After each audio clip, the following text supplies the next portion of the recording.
Can you Well, tell I was working a Halloween party till like 2 a.m. last night? Does it show? last time, our seekers, 3 of them, one of whom was a new recruit, signed their contract at Kedwell before heading west to Clawford to meet up with one other member of their party. And a bonus member that they weren't expecting to find there. The following morning, after arriving in the city, the group of 5 met at the Golden Bee Infirmary, where they spoke with a pair of white attendants, Dibby Mender and Srells, son of Brioch Heavyhand, who showed them what was left of the body of the murdered man in question. Having gotten the name of the person that brought the body in and initially found it, Amina Darkfern, they went down to Welling Downs Mill to speak with her and get some more details about the murder scene. After a brief talk, she directed them to the scene at the edge of the woods before getting back to work herself. The grisly site was quickly found with some help from Lornak's wolf companion, Fang. Unfortunately, what they uncovered led them no closer to identifying a perpetrator, instead finding a profound lack of evidence of struggle or movement of any sort at the site. Before heading back, they ran into a group of lumberjacks but got little of use from them. Wanting to check the local taverns for further information, the party busied themselves in the city for a few hours, but once it started to get dark and the Fearless Beaver began to fill, Zael inquired about Graldrat with the bartender, and some of the persons that he used to gamble with, and was able to get his address from someone he played with. Outside, Lornak and Gabitha noticed the locals moving to the edges of the city toward bonfires that were being lit for the night. As the party reconvened and began to head towards Graldrat's house on Clarity Avenue, a bit to the north, several noticed a faint reddish glow in the darkness of a nearby alleyway. An unnaturally tall silhouette disappeared from the alleyway. A scream pierces the air, shortly followed by a rising chorus of other shouts. A man sprints down the street with a mask of terror painted across his face and a pallid look to his skin before collapsing unceremoniously to the ground in front of you. As the yells and shrieks spread through the streets, the loose crowd scatters away, revealing a small, skittering monstrosity ahead of you. 7 legs of bone hold what looks to be an oozing, enlarged kidney aloft as it opens up to reveal a dripping, putrescent maw. And I need everyone to roll initiative. Okay. Just going right into it. Kidney was what was missing from the meat sack, right? Ah, yes. He was missing 2 kidneys. Okay. Oh, he was. Could you describe that maw one more time for me? A dripping and putrescent? Somebody's been using the Thorth. Putrescent's a good word. That's good. Gabby, you hate to see Keep that in mind for your SATs, kids. It wasn't. Make sure to apply aftershave to your razor blade candy. I wouldn't describe it as a toothy maw. It's there are some teeth in there, but it's not toothy is not the thing that jumps out about it, I don't think. So this thing is a 6-legged bone monstrosity? 7-legged. 7-legged. Oh. Huh. Odd number of legs is really fucked up. I just want to throw I know that it is. out there. Yeah, there's It makes it that much creepier. Kidneys are like bean shaped, right? There's 4 legs on the convex side and 3 legs on the concave side, if you know what I mean. Wait, it looks like a kidney? It is a kidney. Oh. I thought it had a kidney in his mouth or something. I completely misunderstood. It is a kidney with legs coming out of it. Yeah, it's a giant kidney with legs coming out of it. And a mouth at the top. Yeah, Okay. and a mouth that opens from the kidney. Got it. Cool. Okay. Sorry, how Yeah. big is the kidney? Like, Is it like kidney size or is it Oh, I like gotta roll mega for kidney? initiative. It is bigger than normal. Ew. F. F. F. F. Hey, you're not last. Yeah, thanks. F. Yeah, I want to get my sneak attack in. I don't know. Just flank. Yeah, but getting in on the first thing so I can get my study target in is nice. Fair. I'll say I am going before you, so you will probably at least be able to use me to flank. But If you can get in position, if we're close enough. We'll all have to seize. It's got too many legs to try to trip. actually, Jester That's goes in unfortunate. too, right? Or Yep. what's their character name? Lornak. Lornak and your wolf go in. That's literally my entire game plan. Yes. Excellent. Is you and Wolf go in? Yep. Easy flanks.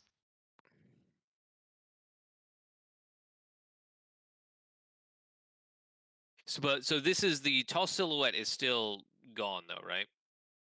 Yes, We saw that go off. unnaturally tall silhouette disappeared right before the scream was heard down the street.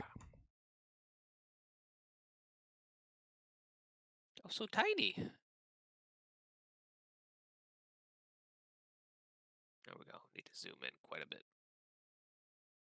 Oh yeah, it's really, this is like my standard map size, but the city map is much bigger. Boop. Oh, it's just a little guy. Yeah, I mean it's a big kidney, but it's not that big. I was So picturing- this is still a kidney. It's still the size of a kidney that would be in, say, a person or something. It's not like It's maybe twice as big as a human kidney. okay. So it is bigger than It is bigger than before. before, meaning it was smaller at some point. I mean that's a very specific joke that one person in here gets, I think. But Oh, yeah, okay, it's okay. bigger than Yeah. normal. Okay.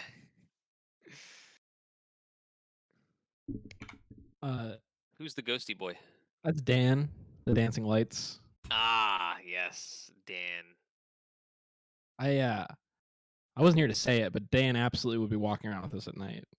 He's kind of sitting That's right fair. now though, because I drew him weird. Yeah, it is very dark. So Oh, I it remember makes sense seeing that Dan you would on have the board gotten the other Dan out. day. Now that I remember. I do need.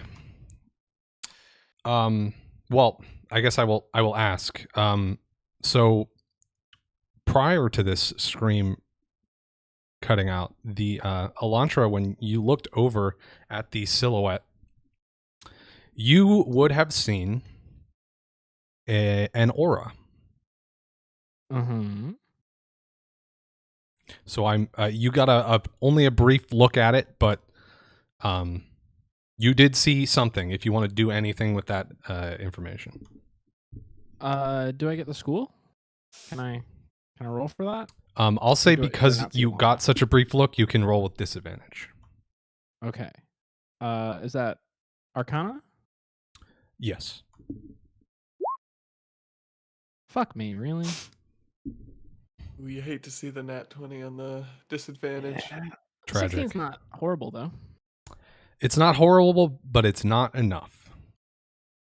You are unable to tell. Cool. On the Hey, it upside, has at least legs. the nat 20 was the second roll, so it's not like it would have come Yeah, out. it didn't hurt quite as much. Yeah. Yeah. It always sucks when it's the first one and then the second roll is much, much worse.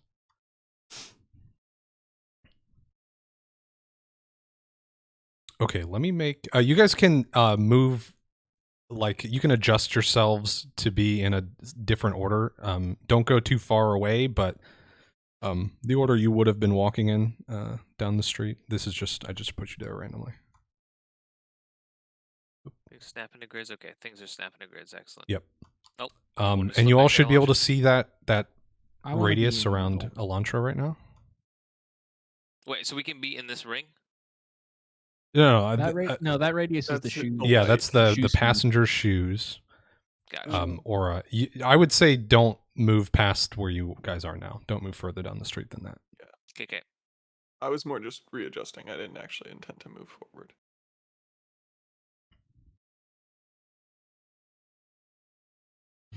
Is your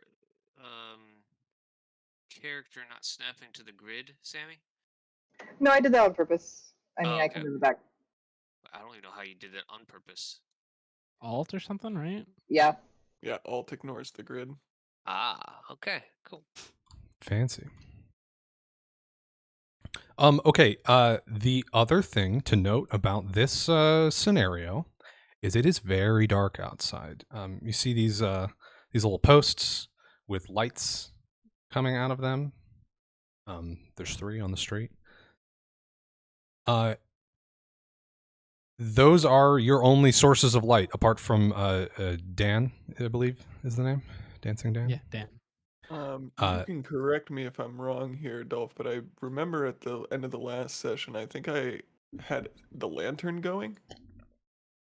Did That's true. We You were out in the did. You did light the lantern. So, you have Dan. You have a lantern. So, if you guys stay sort of close together, then you will be able to see, effectively. When you're within a radius of Dan or Lornak. If you move elsewhere, then it becomes low light when you're outside the range of one of these street lights or street lamps. And it becomes dark when you get, I believe it's 40 feet away from one of them. Yeah, the radius on the lantern, I think, is 30 feet. If I'm reading this correctly. There's a better Dan. Does anybody else here have dark vision? You I have No. low light vision. Yeah, Elantra has low Okay. light. We have 2 humans, though, so they have normal. I've got 80-year-old eyes. Bang has dark vision. Fang also has scent, and I think this little skittering creature smells disgusting, and it is immediately like something that Fang latches onto, that smell. Oh, right. Yeah, it's scent, not dark vision, just scent, but still. You're gonna try to roll around in it? I think Fang's probably going to try and do a murder, but Yep. Then roll around in it. okay. So my creature gets to go first. Damn. What? Mhm. Wow. Okay, so it doesn't matter what I Bummer. rolled. Rude. It Higher did than a all right 20, on the jeez. die.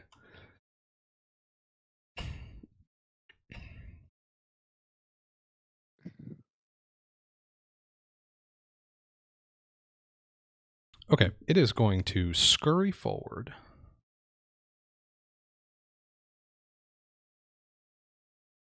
Oh. It can't make it all the way there. Oh no.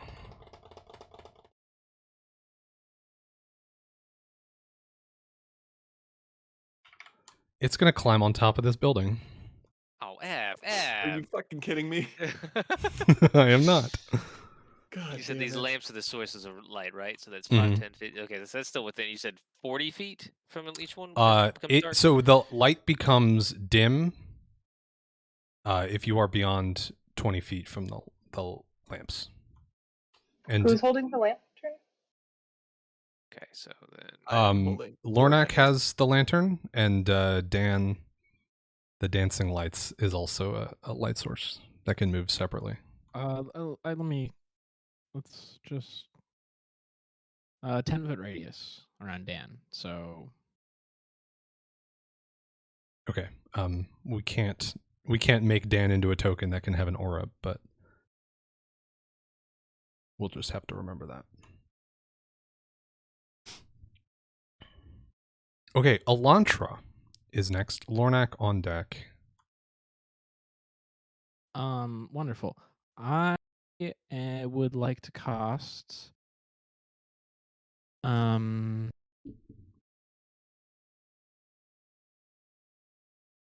going to cast Summon Monster. And I'm going to summon a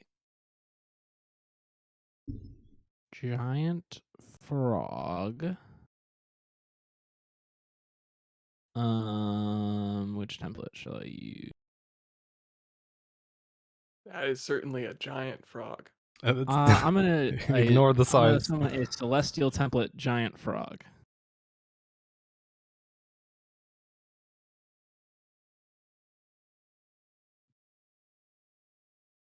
Where? You should be able to move it actually, so you can put it where you want it.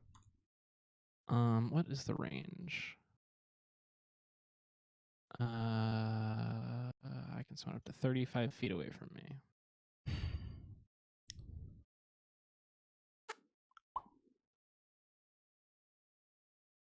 I'm gonna summon it right here. And let me look at my giant frog. Speed of 30. And it has plus 13 to acrobatics for jumping. So can I have this frog jump up on that roof?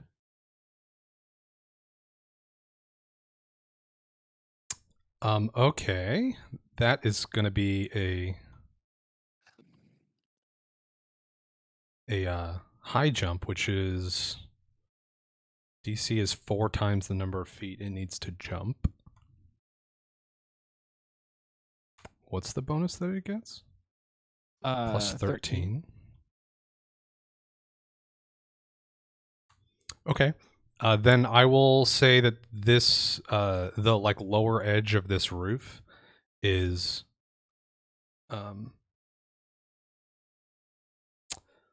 this is tough. It's at least 10 feet.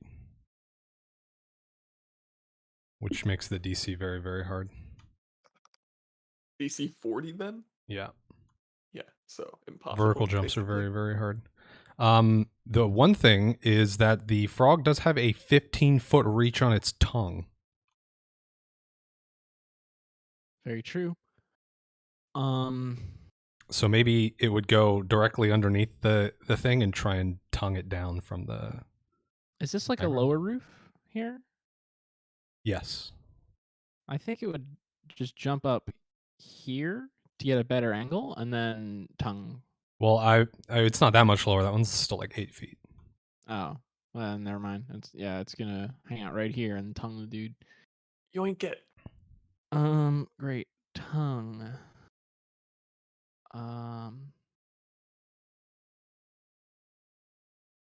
Yeah, so essentially this is just going to be a combat maneuver made Yes. at range to grab. So what am I rolling here? Tongue is plus 3 touch attack for the grab, according to the page I'm looking at.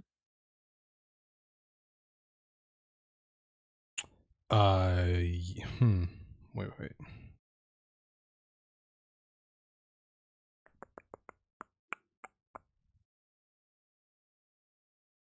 Yes.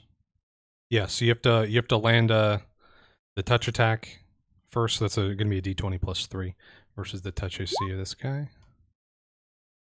That's not going to do it.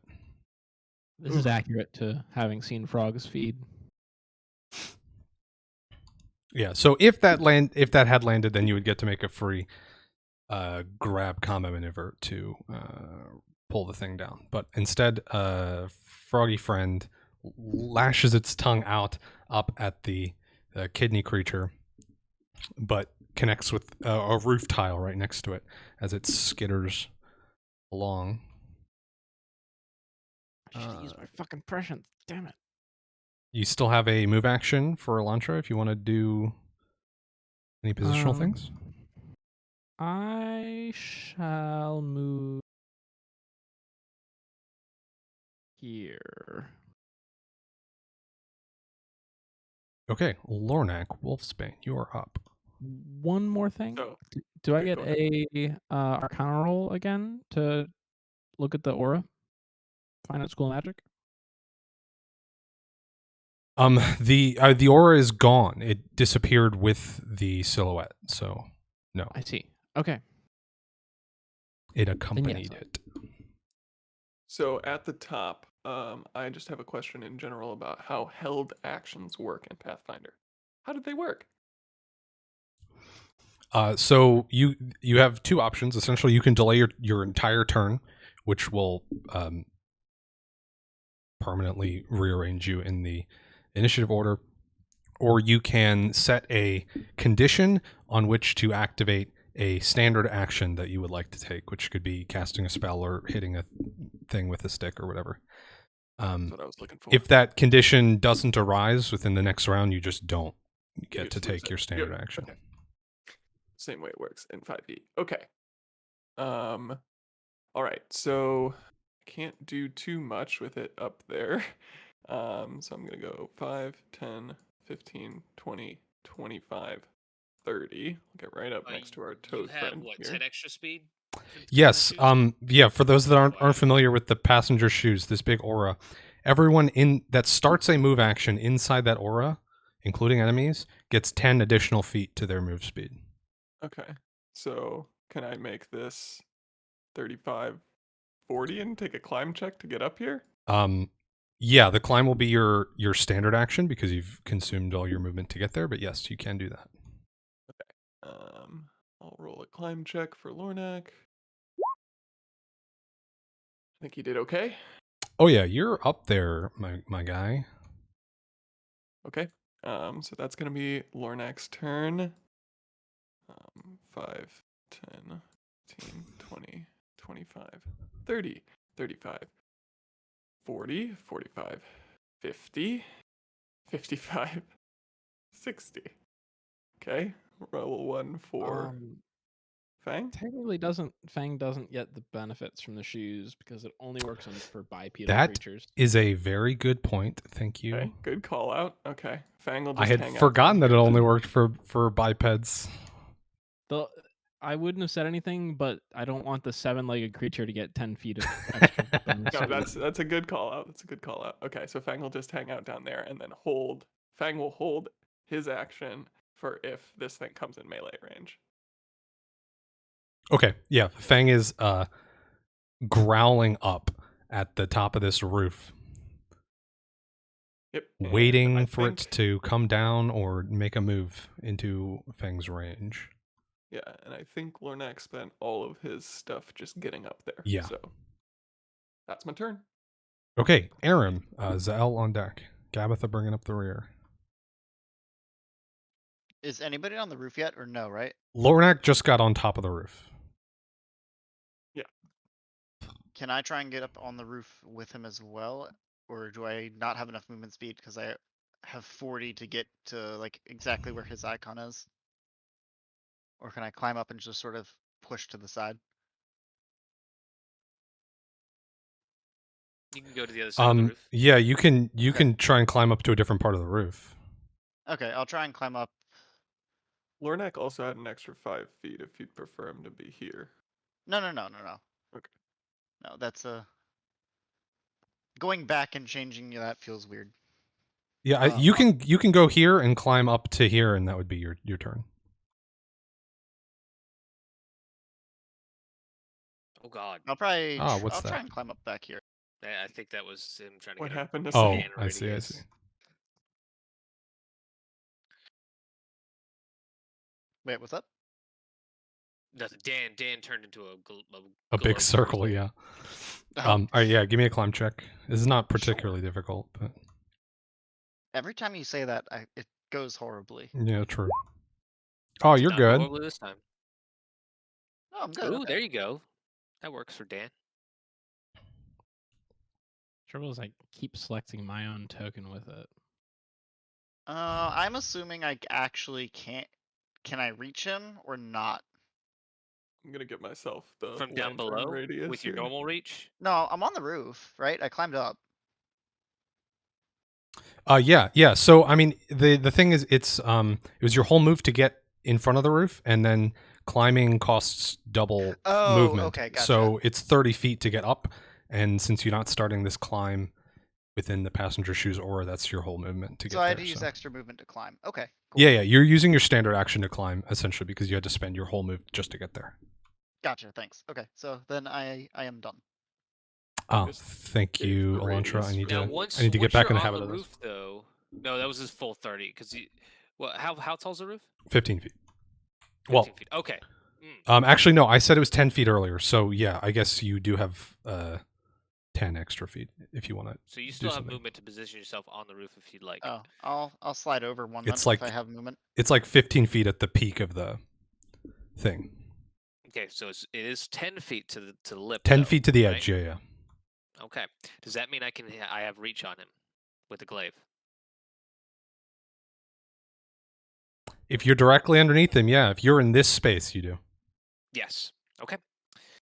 I take it it's my turn, right? You said I was on deck. Yep. Okay. So it sounds like people don't want me to pull them off the roof since people already spent time to get up there. If I could, I was thinking that would be an option with the grasping vine. If that fell under what the GM considered reasonable. But instead, I will just move here and attack. Okay. This is not a sneak attack. So just a normal. Oh, it's going to be a power attack though. Wait, I have inspired rage. You can't activate that. But Yes, that was a buff from Percy's, right? no. No. You'll Whose find buff out was that? where it comes from when the time comes. Oh, it's new. Okay, It is okay, new. okay. Gotcha. Okay. Does sneak attack work differently? Because it would be sneak attack at 5e. Yeah. It wouldn't. It's not a sneak attack versus L because the L is not flanking. Oh, okay. And the creature is not flat-footed or otherwise surprised because it already took a turn. Aram would be flanking because he's opposite you. Mhm. Okay, 23 to Oh. hit. I need to actually get out my real dice for attacks though. Yeah, 23 is going to do the deed. So you get up underneath the edge of this roof and slash across this creature. It tries to jump out of the way, but you still catch it and cut a gash through the flesh of the kidney, and out pours a gout of oozing pus. But it is still skittering around.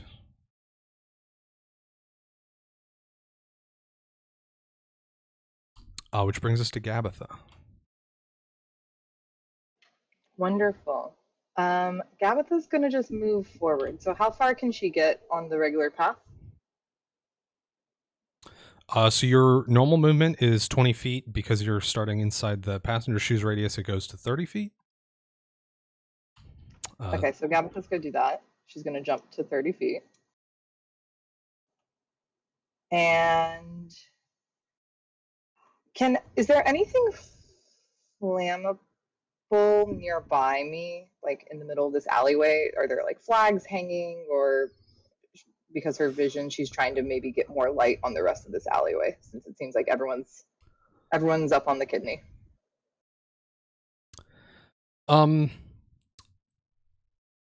So there would probably be there's certainly bits of wood, like there'd be like little temporary signs saying things about events that are upcoming and stuff. There's also these like wreaths of various herbs and stuff, like dried herbs that would burn pretty readily. They're hung on doors and things of most of these buildings. So if you wanted to like swing by one of the buildings and grab some of that stuff or something, you could do that. Yeah, I don't think she has a great option. So I think that's just going to be my move is she's going to grab one of the wreaths nearby. And I think she wants to give something to just give a little more light because she's going to be probably pretty lost without light here. So can she grab one of the wreaths and cast spark on it? Absolutely. Yeah, so you grab one as you run by one of these buildings and light it up, giving off a little bit of light. You're like a torch now. Hopefully Gabitha is smart enough to not like, she's like, oh, my little hands, and she's not like holding the burning part. So fingers crossed she's, because she's a baker, so she's good with like Yeah. heat control and safety. But yeah, I think that's going to be just her move for right now. Okay. Then that's going to bring us back up to the top. AKA my turn.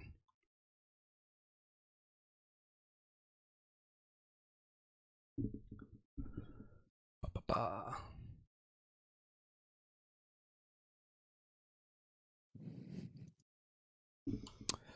Okay, it is going to run at Lornak.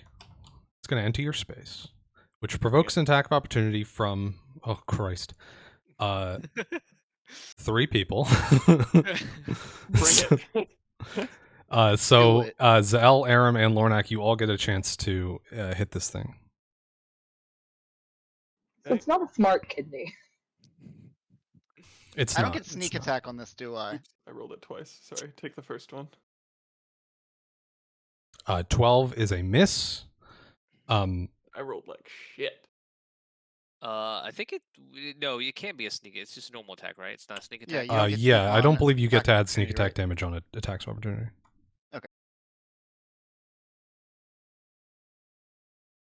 I am gonna hit it. You are absolutely going to hit it, as is Zael. Holy shite. 19 with the top damage roll. Okay, the pair of you cut into this creature as it scurries towards Lornak, and it is shredded but still crawling.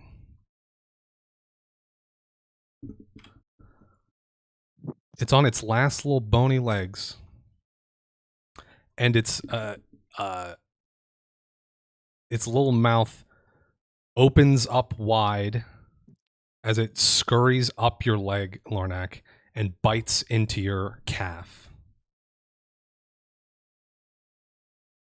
General note here. Are Lornak and Fang technically adjacent or not? Because I'm on the No, roof. you're not as well. adjacent because of the height difference. Just making sure.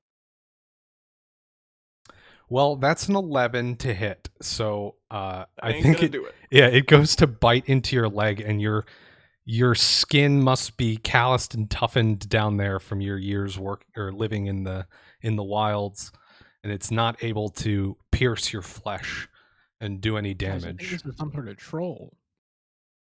God damn it. I swear there's no it doesn't have troll in its name. It's just rolling bad. And then it's going to continue fucking running. Damn it. It's gonna scurry down. Actually, it's gonna Is go that in way Fang's melee? and then down. No, yeah. So no. Smart. There you go. And then across the street. This is bullshit. Wouldn't it provoke another attack of opportunity from me when it left Lornak's space? You have combat reflexes, don't you? I believe I have taken that. It's on the list. Let me just make sure. Yes, I do. Okay, then yes. You do get more than one attack of opportunity. Look it up. Are you serious? Holy shit. Jesus. Okay, well, it had 1 HP left, and you did 38 points of slashing damage, so what does this look like? As it's fleeing from Lornak, I sweep its legs out, all 7 of them out from under it with the glaive. Just slice them all off. It's just a kidney now. Yeah, so the legs severed from the kidney stay on top of the roof as the meat of the organ flops down onto the ground motionless. There was a brief point when you had severed 5 of the legs where it would get the speed bonus. It's out of the range. Damn it. The body goes 10 feet farther than it normally would.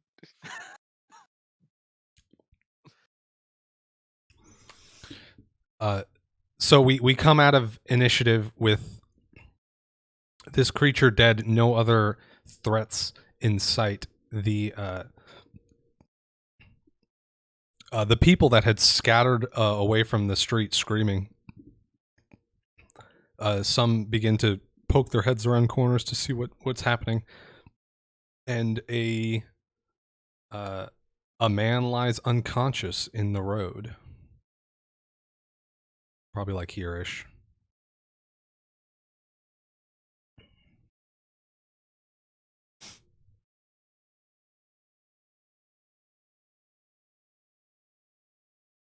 Fang's gonna go sniff this thing. Gabitha walks over to the man. Dan's gonna follow Gabitha.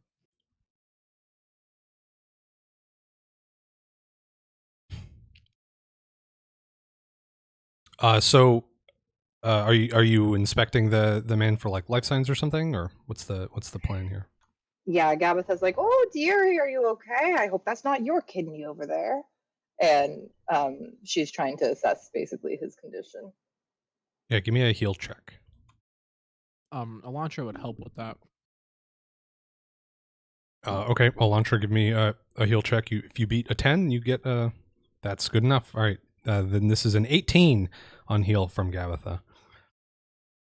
So you identify pretty quickly that while this person's not responding to any like stimulus, there is a pulse still.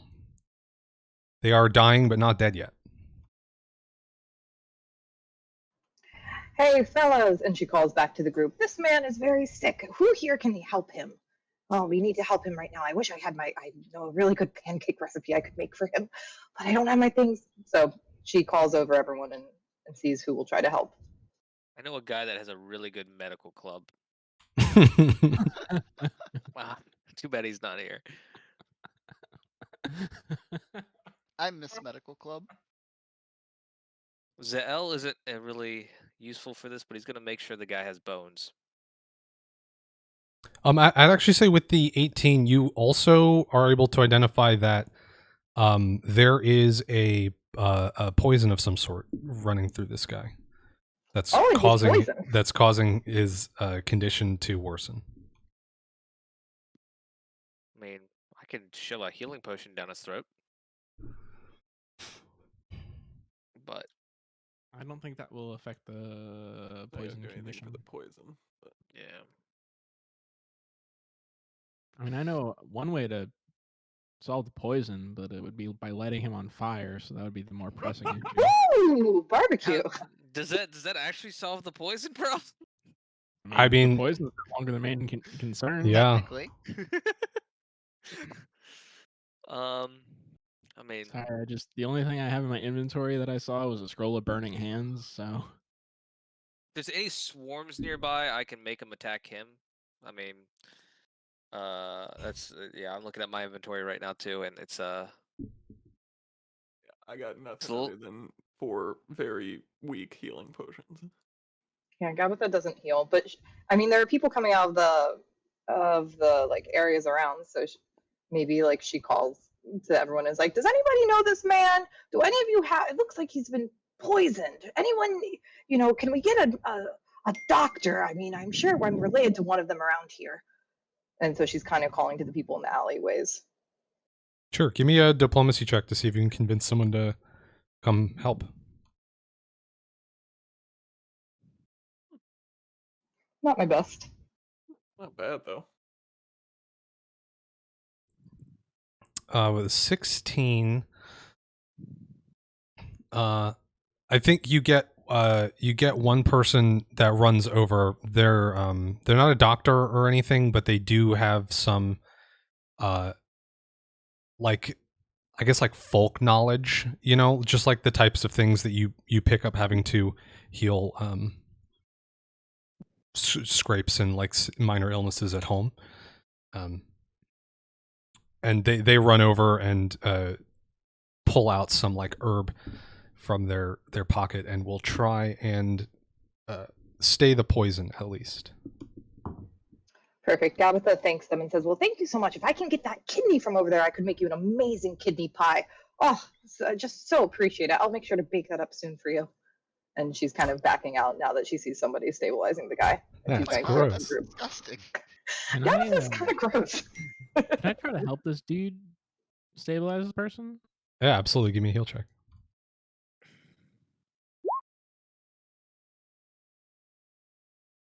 Okay, yeah, the pair of you are able to keep this guy from dying, essentially. The combination of this herb and some basic like CPR adjacent sort of tactics. In here, it'll activate more quickly. Yeah, you're able to get the poison cured, so he's still unconscious, but he's not getting any worse anymore. So essentially, saved for now. Okay. Some long term care at the Golden Bee will probably fix him up for good. While that's been going on, Lornak is doing everything in his power to stop Fang from eating this thing. Because Fang really wants to eat it.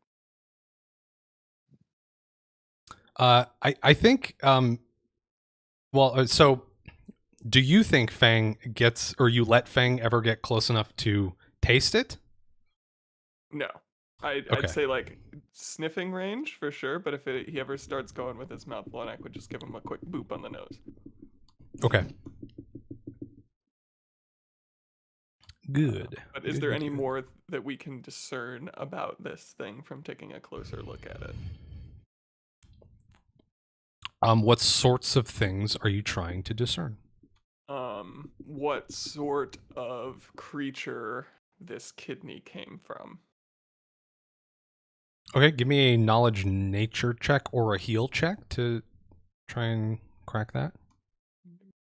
My sheep. Heal 20. That's it's certainly not normally this size, but that right there is a dwarf kidney.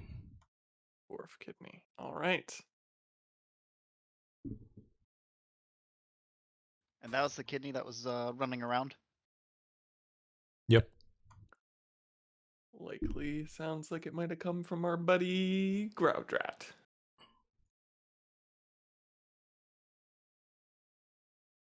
Okay. Just hopping Frog around. doing a little wander. How big is this frog? Giant. It's a medium-sized creature. Like Fang Okay. size. So it's unsettlingly large for a frog. I think it's quite settlingly large. I think once this guy is stable, I want to go take a look at this kidney freak. And just try to discern like what the nature of it as a creature is and whatnot. Okay, you can give me a knowledge religion or knowledge arcana check. Fuck me, that's so bad.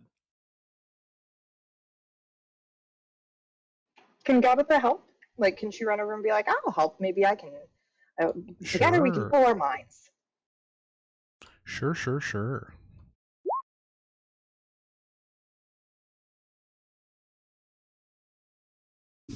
Okay. Between the two of you, you're able to determine that it is a sort of necromantically created creature. So this is technically, or it was an undead thing because it was a dead kidney sort of given new life. But there's it's certainly not sort of typical sort of thing that you would find taught anywhere. Not that necromancy is particularly popular on this continent anyways, but there's something unusual about this. It's not unusual. I will say, I mean, once everyone is done examining this kidney, Gabitha does have every intent of gathering it and making a pie later. So she's kind of standing eagerly by with her little leather bag open.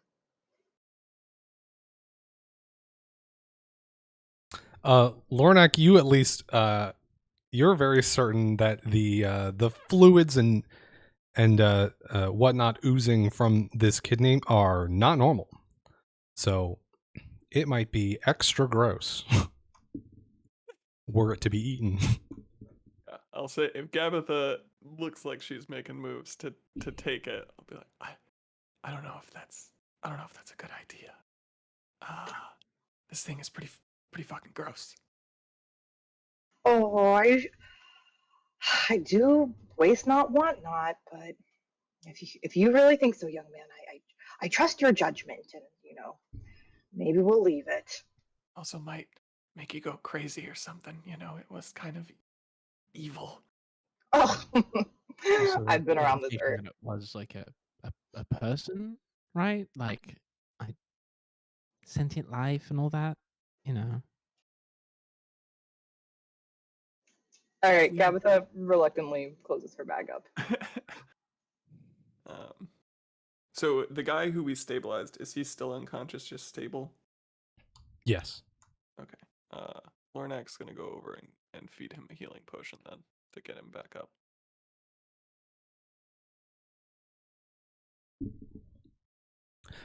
As you pour it down his throat, his eyes open back up, and immediately he starts screaming, and then calms down just as quickly. Okay.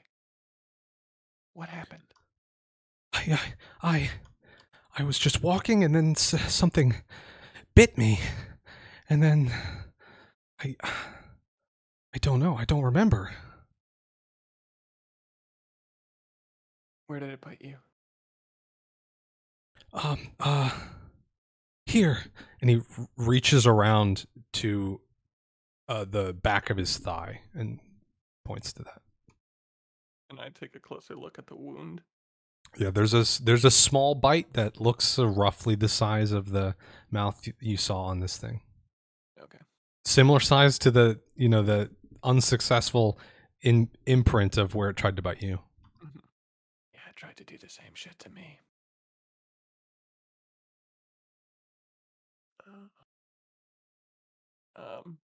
Did you see anything else? No, I didn't even see that. Was that it? Pointing over at the goop pile that is left of the thing. It, but we took care of it. Was anybody else injured? I don't know. I don't think so. But we heard more screams, right? Yeah, after this first person started screaming, everyone started screaming in kind.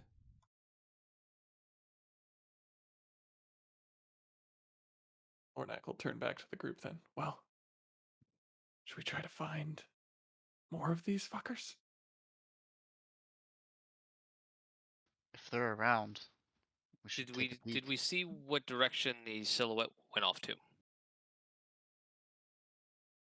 As far as y'all saw, it simply disappeared. It didn't begin moving. It just stopped being there.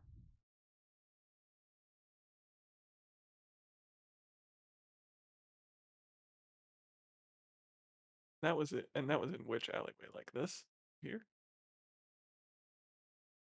or not? It would have been, I guess, slightly off map. Okay. That way.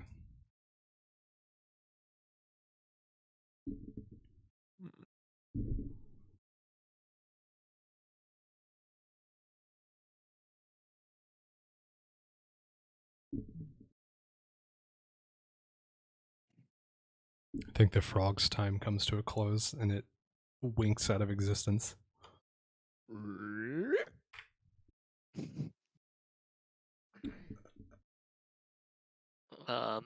Now, I mean, we can still go to the dwarf's house, but I know obviously this recent episode takes precedent.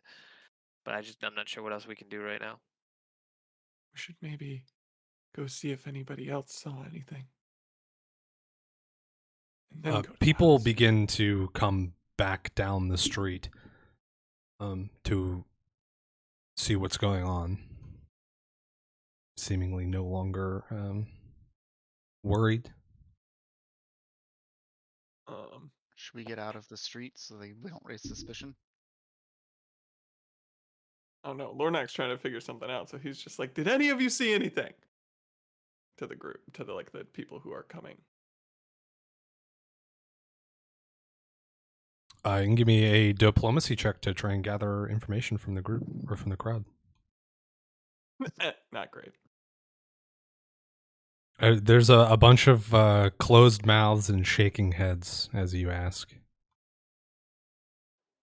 Gabitha pats Warnock on the shoulder and says, "There, dear. It's okay. It's probably best we don't raise suspicion about this."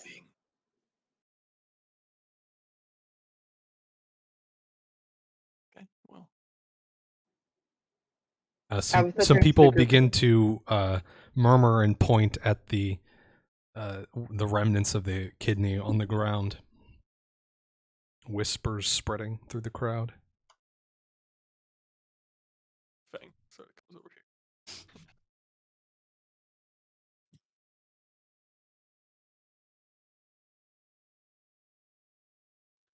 Well, we probably shouldn't just leave it here. Is Fang hungry? Gonna let me eat that. Okay, Gabitha sees the crowd starting to freak out, and so she just boldly revises her plan yet again and says, "Oh, dear me! Oh, it's so tough. I went to the market earlier today, and I can't believe this bag must have a hole in it. Silly me dropping my baking supplies." And she reaches and grabs the kidney and shoves it in her bag. Give me a bluff check with advantage.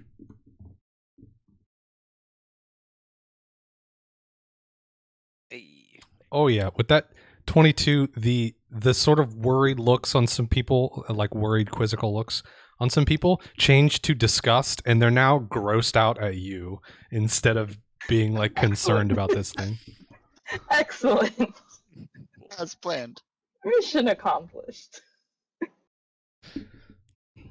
This is now just a little bit of remnant goo on the cobblestone, but no longer a torn up, grotesque dwarf kidney. Is this street that we're on here, is this Clarity Avenue? No, I believe this is one block down.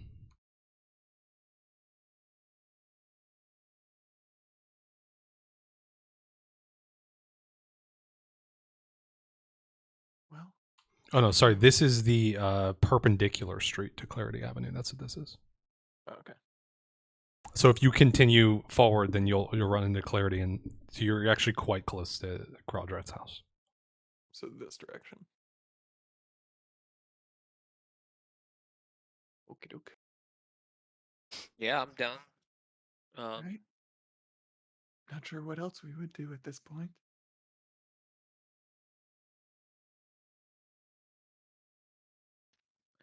Are we all on the same page though that we think this might have come from the dwarf? Yeah, definitely. Seems that way. Good.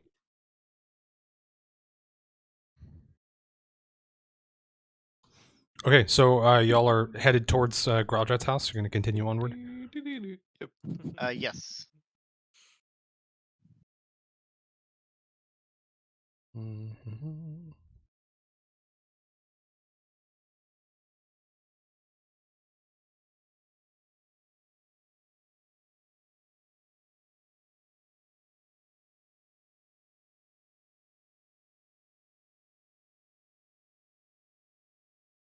We were Oh, here. it's got a waypoint now. Yeah. Nice. So you guys were on this street. Could just fast And travel. this is Clarity right here.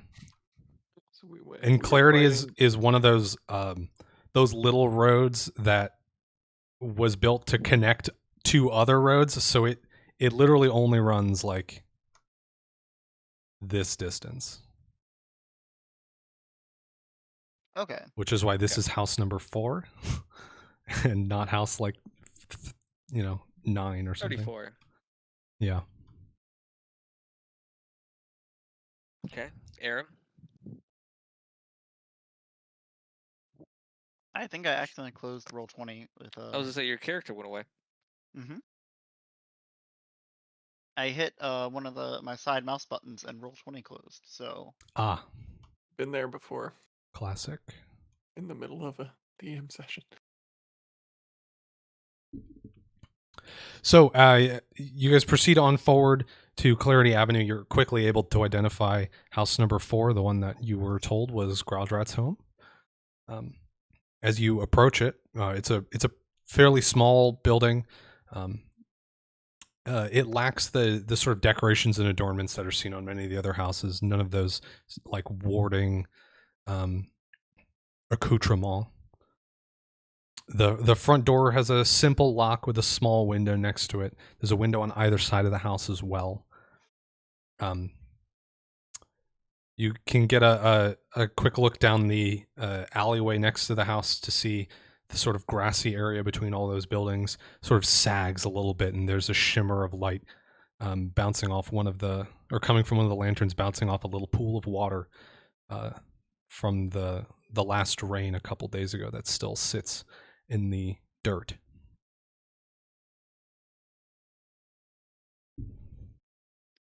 can I see if his door is locked? Or do we have a key already? You do not have a key. We do not have a key. Yeah, so you just like jiggle the door handle? Yeah, because like I'm assuming he was not expecting any trouble or anything, so like Aram isn't even really thinking about traps or anything like that. So, because it's just a door to Okay. his house. Yeah, as you try the door, it comes open. I push open the door. CC.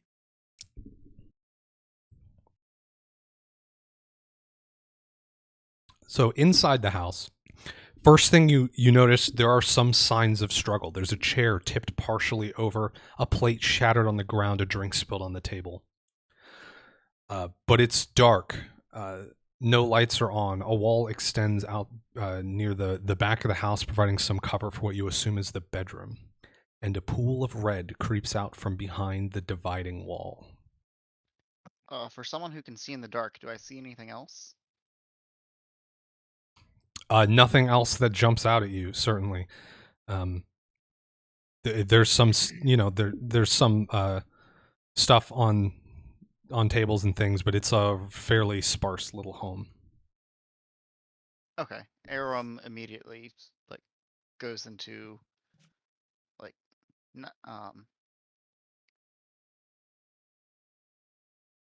like just goes like realizes there's trouble and just goes in prepared for anything. Okay. I think Dan is also separated into 4 individual globs of light and is, I'm sending floating lights through the room.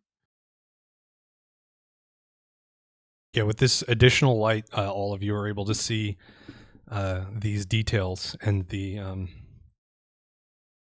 pool of red illuminated jumps out at all of you.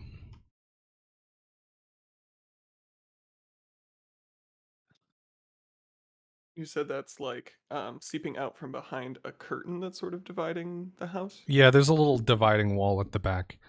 Okay. So this front area is more just like a general living space, and then there's something else back there you can't quite see. Can we Zell will look for a door to maybe try to get access to the other room? There's just an opening in it. There's no like actual door. Gotcha.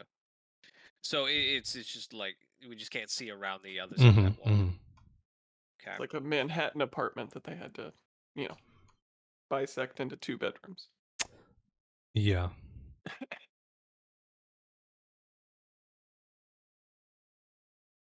Okay, so I'll go peek in the other room then.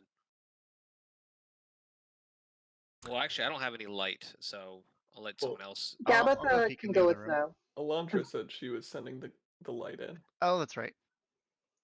Gabatha also has her wreath still.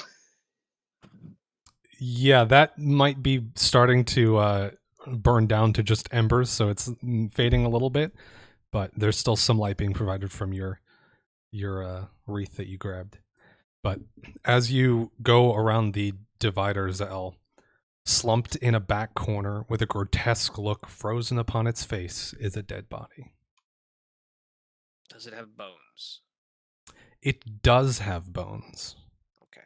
In fact, you quickly are able to recognize this as the body of Amina Darkfern. Oh shit! Oh. Oh. My niece, shit. my great niece. Uh, Oh my gosh! They've attacked the family. Is there any what sort of obvious wounds do we see? Give me a perception check or a heal check to sort of examine. I'm starting my rolls outside of okay, that's a 22. Okay, it is Elantra and Zael both. You recognize that there is a single stab wound right into her heart. Zael, you also notice muddy footprints out in this back section of the house. Okay. Do I see where they lead to? With the 22, yeah, I'll say excuse me. They appear to be coming from and going back to the back wall. Just a wall though, no window or anything like that.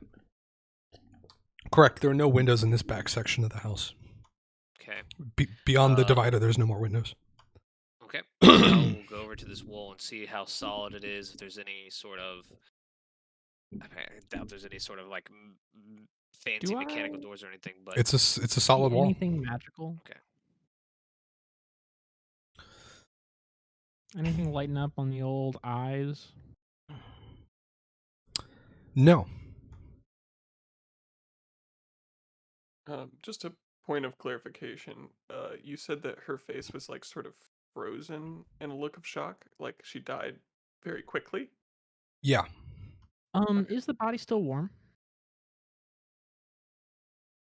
No. Okay. The wall with the muddy footprints. This is this a single story building? Yep. I'm assuming we're just okay. Is the wall like what size is it? Is it a outside facing wall? Mm-hmm. As far as you know. As far and like I mean just the geometry and layout of the house. Is it the one facing the grass and the muddy area we saw outside? Yeah. Yeah. It leads into that sort of grassy area between the two, or between all of the houses on this street. Okay. And in that case, Zael would go outside and check the other side of the wall and see if there's any more footprints. Are they leading to or from the body, or both? Both. Okay. Yeah, Lornak yeah. was hanging outside, so he'll follow with Zahel. Okay. What is Gabitha and Aram doing? Y'all are in the house, correct? Are you looking around for anything in particular? Or? It didn't sound like there was much else in there to look at, so Aram probably followed Zahel outside. Yeah, I mean, there's a couple of papers on a table in the corner. Maybe there's like food and stuff, but nothing's jumping out at you unless you are gonna like dig around for something specific. I think Gabitha followed when they found the body. Okay. So I think Gabitha is wondering, does the face, like, are the eyes open? Like, does the face have an expression? Yeah, the eyes are open, as if they were killed mid-scream, and everything just stuck that way. Like Harry Potter basilisk victim. Yeah, they're not actually like stone, like turned to stone or frozen or anything like that. But I mean, their skin appears only stiffened with rigor mortis, not with any sort of magical effect. And does she have her kidney? Give me a heal check. Can I help? Please Sure, help. because right now Gabitha's like poking way too high for where kidneys are, and is like, I don't know. Gabitha's like, ooh, well, I think this is where the kidney goes, but I took anatomy so many years ago. Elantra, you're able to tell that everything seems to be in its place still. So I get the impression that she was killed by mundane stabbing. Monday. No. I would say the only thing remarkable about the means of death is that it was a single stab wound and it was like perfectly on the heart. That's I want- almost more frightening. It Well, and- sounds like the state of the face isn't normal either, Yeah. though, right? Because like if you just died from being stabbed, your face would you'd bleed out over time. Your face wouldn't be like that. I mean, I even get- if you were killed instantly, your Yeah, I face would suppose free. what you were sort of gathering from this is that she died very quickly. Actually, can Aram Like be more checking out quickly those than you would papers? expect from a single stab wound.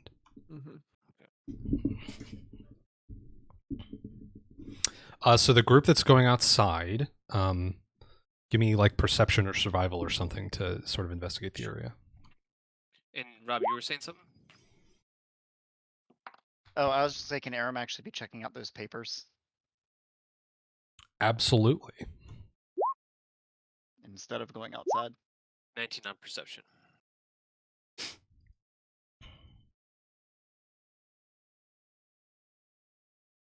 Okay. The Zael, you recognize similar sort of tracks in the mud outside the house, where the on that same sort of region of the wall.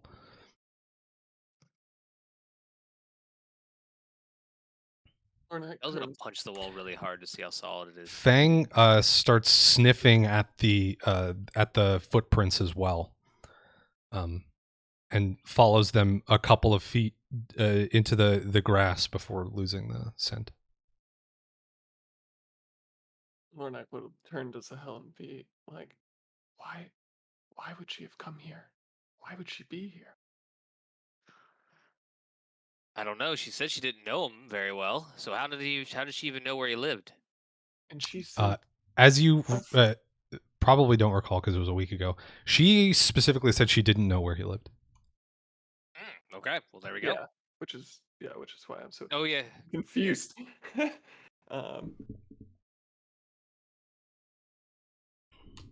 Aram, inside the house, I think you find two things. There's not a lot of paper to sort through, so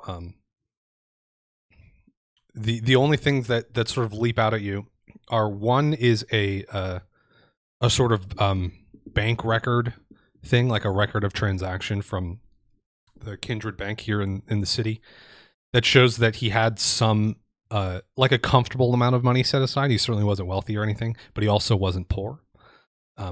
He wasn't, likely to be desperately indebted to someone.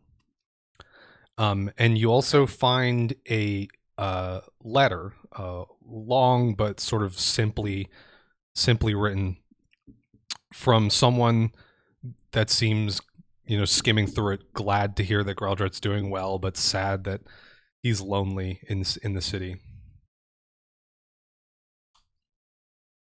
Okay, so not a lot going on in those, basically. Just enough to say, like, he probably wasn't, like, hunted down for gambling debts or something. Right. Okay.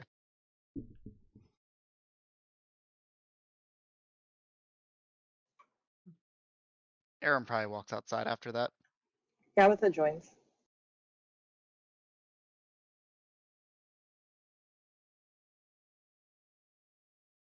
Yeah, so as you all meet up outside, it sounds like it's easy to spot the footprints that are being examined by the two that are already out there. Yeah, and how fresh do these footprints look?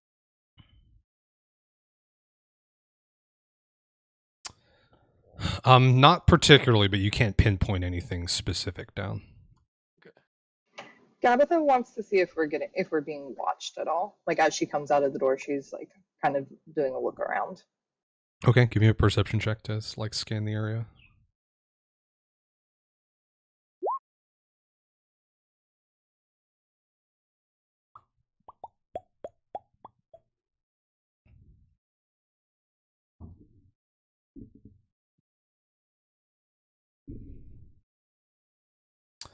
You do not see anyone. So, I mean, certainly you don't see anyone that looks to be watching you. There's the occasional person that's passes past one of the lamps, headed towards a bonfire or something. But there's no one like peeking around a corner watching you or perched on a rooftop or anything like that. How secluded is this area with the footprints? You mean specifically the part where the footprints, or just this like street in general? Yeah, just maybe a general. Like, is it pretty open to everyone? Yeah, this is definitely not like a super high traffic part of town. Like, there's not a bunch of popular looking shops. There's no tavern on this street or anything. But it's pretty open otherwise. Thank you. I guess Lightning bolt. we'll try to track where the footprints go off to, unless we just already see that they go off to nowhere. Have we already said what kind of footprints these are? Like, are these like a human-sized footprints in shoes, or like? That's a good point of clarification. 8.5 wide. You can give me a survival check to sort of glean additional information about the footprints. Yes, I am quite talented at survival, and definitely would not need any help with this. Immediate looks are that it's not like obviously like a horse or a wolf or something. Oh, but no. Didn't help very much. Okay. Yeah, so it's a roughly humanoid. roughly Horse humanoid and is the best you can get. Okay. And even And you said Elantra that isn't we- certain about that. And you said that we sort of lost them as they get into the grass, right? Fang was following a scent and lost it. Okay. Which I suppose you would know, being very familiar with Fang, that means it's not particularly fresh. Yeah. And just again, because this was a week ago, and just point of clarification, we were talking to her earlier today, right? Mm-hmm. Jeez. Okay. Give me an what should this be? I don't know, like a sense motive or straight intelligence, your choice, Jester.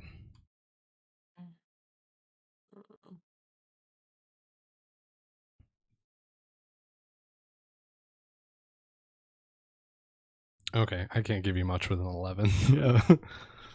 Unfortunate. Yeah, Actually, yeah. I'm pretty good at that too. I'm just rolling really bad. Yeah, you can't you're like not certain how long a scent trail in this sort of area should last to pull any extra information about the fact that Fang can't follow it.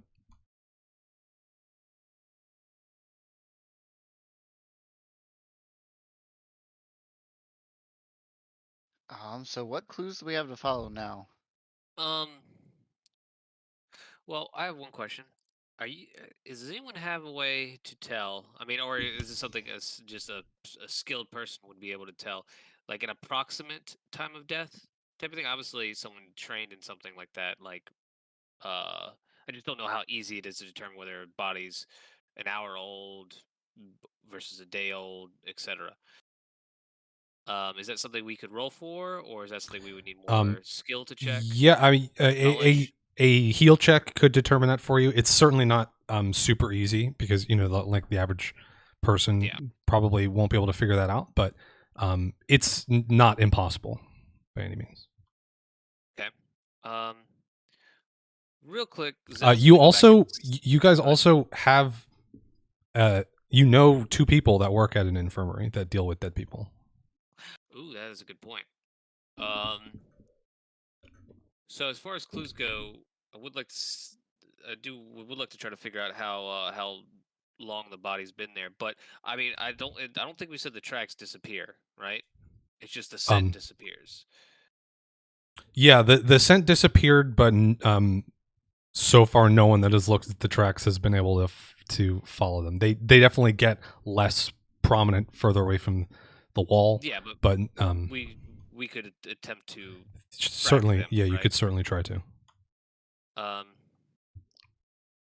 Okay, Zell's gonna quickly go inside and roll I guess you said a heal check to see if he can Mhm. determine about approximately how old the body's been, or how long the body's been there. Can I argue for any intelligence skill to help him? It's probably gonna be You could help with the knowledge nature, I suppose. okay. That's gonna be a 12.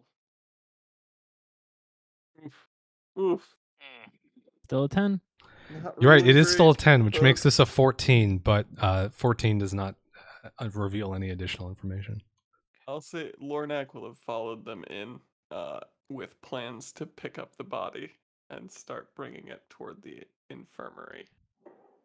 Gabitha also goes in and follows, but with plans to make sure the scones are eaten and not in her pockets anymore. Oh, Those were good scones. Oh, holy shit. Yeah, you. So immediately you can tell there ain't no scones in her pocket. But give me a perception check.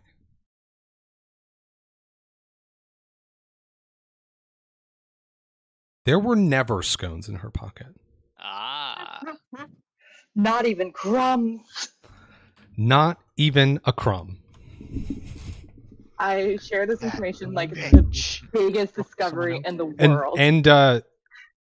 I should call it, these are the same clothes that this body is wearing, the same clothes as she was wearing when you talked to her earlier this morning.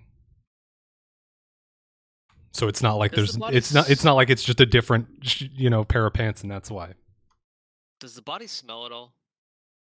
Or no, not yet. All right, we're running up on lack of DM knowledge Okay, as to how long it takes for a body to start smelling. Don't Yeah, worry about I'm that. gonna guess no. We'll go. We'll I'm get I'm that gonna out. say that your previous heal checks have not revealed that information Sure, to you sounds either. good. Yeah. Sounds good. I think we So have an idea to go to the infirmary there, which is Lornak, not too far. body in arms, is gonna look at the group and be like, does anybody have like a cloak or something we could put over her so I'm not just carrying a dead body through the streets? Go get a wheelbarrow. Put her in the bag with the kidneys. Fall back. We'd have to chop her up for that. I've got my bedroll. I'm pretty pissed she didn't eat my scones, so she's Yeah, she's we dead to me. But I wrap her in a bedroll, right? She's Yeah, not very big. bedrolls are specifically built to fit people, so. That'll do it. We stuff her in a bedroll. Gross. And I I've got pick it that up inside in my arms. We'll buy you a new bedroll. Thank you.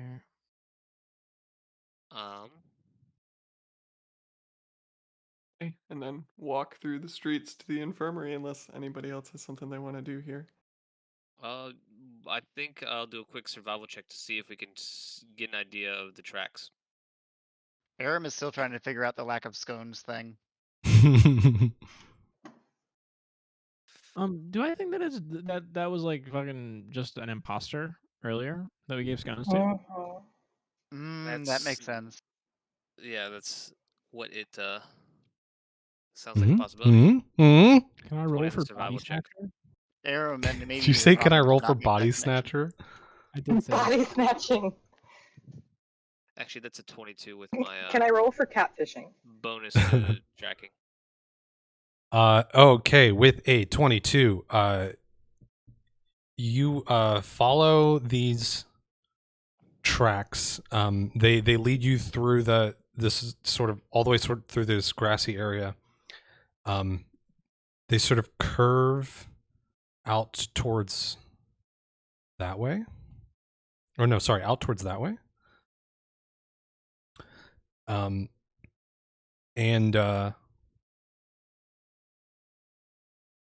think with a 22, like they hit the cobblestone and you lose them for a bit, but you pick them up again on the other side of the grass.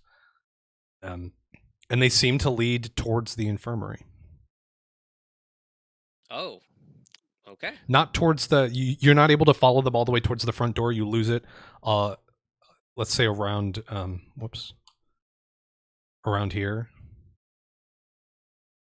But that sort of general area they came from. I guess following the tracks gets us basically all the way there then. So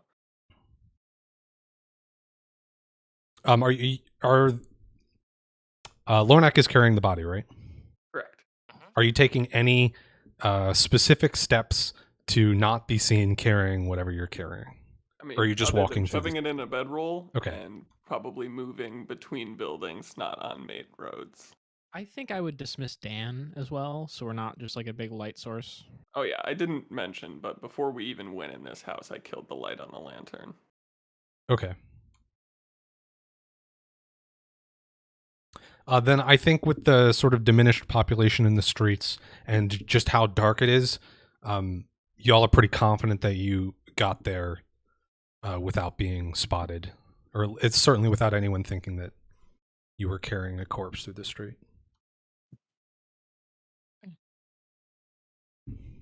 To the infirmary. We'll just duck in.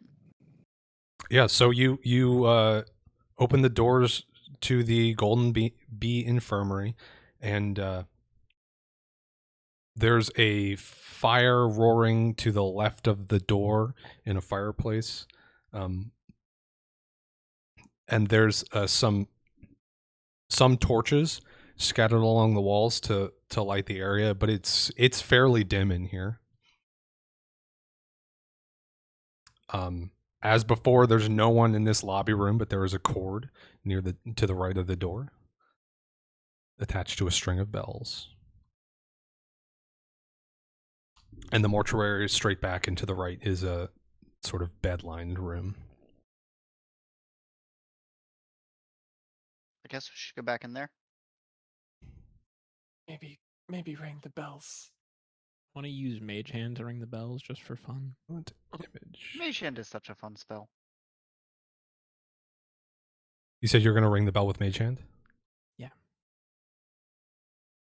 Okay, the bells ring down the long room. Ring, ding, ding, ding, ding, ding. You wait a moment, and then Srells comes through the door. Hey, so, you know how we went to go talk about the dead thing? We found another dead thing. Is that a body? Yes, and Lornak slowly pulls the bedroll off. Offers it back to Elantra. Srells is just going to start moving towards the mortuary and wave to follow. Lornak is holding the bedroll up to Elantra. Mage Hand grabs the bedroll. Okay. Mage Hand can't lift a person, my guy. No, I took the It's just bedroll the off. bedroll. The Oh, body. just the bedroll, not the body I'm in the just bedroll. offering it back because it was Gotcha. Elantra's, despite Then- it probably being covered in blood now. Yeah, then the Mage Hand sort of daintily holds the bedroll as to not get itself covered in The blood. Mage Hand, it does not want to get dirty, so the Mage Hand is like pinching the bedroll. From Yeah, the corner. exactly. And I will cast Prestidigitate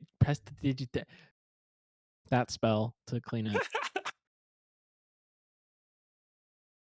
Okay. And then Lornak will follow back into the mortuary. Prestidigitate.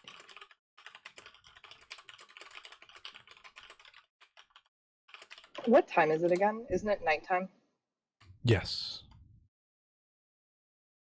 It is at this point I don't know, like 9 p.m. maybe. Are people still out at the bonfires? Like, can we still hear noise coming from those? Yeah, actually the infirmary is close to one of the bonfires. One of the smaller ones would be back over here. There'll also be one like over here. So you can definitely hear there's still people out. And from what I think y'all know, sort of collectively, there will be people awake all night.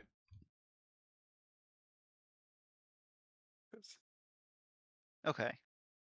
Be that time of year. Okay. Mm-hmm. Okay, so yeah, so Lynette follows back into the mortuary. yeah, So the tracks. you lay the Go ahead. body out on an empty table, and Srells like immediately once the body's laid down, gasps and sort of covers his mouth quietly when he realizes who it is. We were just talking to her earlier today.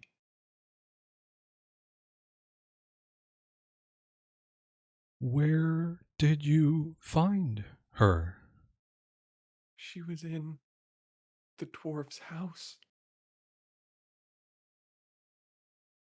And he begins sort of inspecting the corpse for signs, for wounds and signs of struggle and stuff.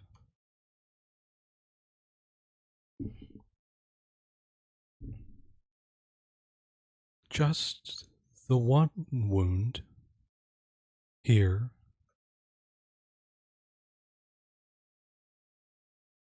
As far as we can tell.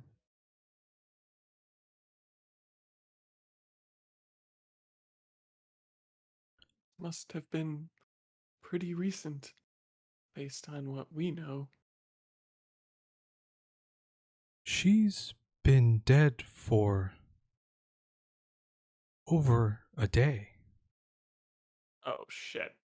Dun, dun, dun. Well then, And who did we talk to earlier today? Someone who's not my great niece that does not deserve my scones. she definitely ate your scones. Motherfucker.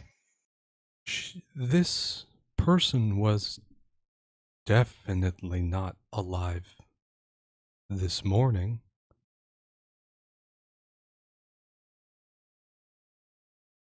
Where did we last Pickens. see the imposter, or the now known imposter? At the mill. By the woods, where the blood spot was. She Okay. she didn't She didn't follow you us. to the woods, but Oh, you're right. yeah, you're right. she pointed us in the she direction. pointed you in that direction and then resumed work at the mill. So that was the last time you saw her. So we probably need to go back to the mill sooner rather than later. Yeah, but she was only there to work. Yeah, And they're it's not gonna. nighttime now. I don't know if she would still be there. I'm more Did worried that we- she like murdered people at the mill. That's a valid point. Did we see if the mill was one of the businesses whose hours were switching to nighttime for this? Well, we were there in the middle of the day and there were people there. Yeah, but fucky times. Unprecedented. Ban that word. Yeah, I think that day that you were there, I guess that day would be today. This morning when you were there was was a normal hours day, but there was a sign, not like outside because it's not like a business that has customers, but you certainly could have peeked a sign when you were there, to inform the workers that the following couple of days they would start later. But that wouldn't apply to tonight. That would be the following day. Yeah, the following day. Sort of in response to people staying up late Yeah. tonight being the first night that people are doing so. Okay. I'm sorry, what's the coroner's name again? Srells, son of Brioch Heavyhand. How do you spell Srells? Srels. While this whole conversation about the body is going on, Zell would just like to take a kind of a nonchalant look around, see if he sees any mud tracks or anything like that. Anything else? Inside or outside? Inside. Guess as a perception check. I would say it's pretty clear because this is like a brightly colored sort of space. It's mostly like whites and golds and stuff painted along the floor and the walls. I think it's pretty clear that there aren't any. Okay. Gabitha hobbles up to Srells and goes, "What do you think of this, Sonny?" and whips out the kidney.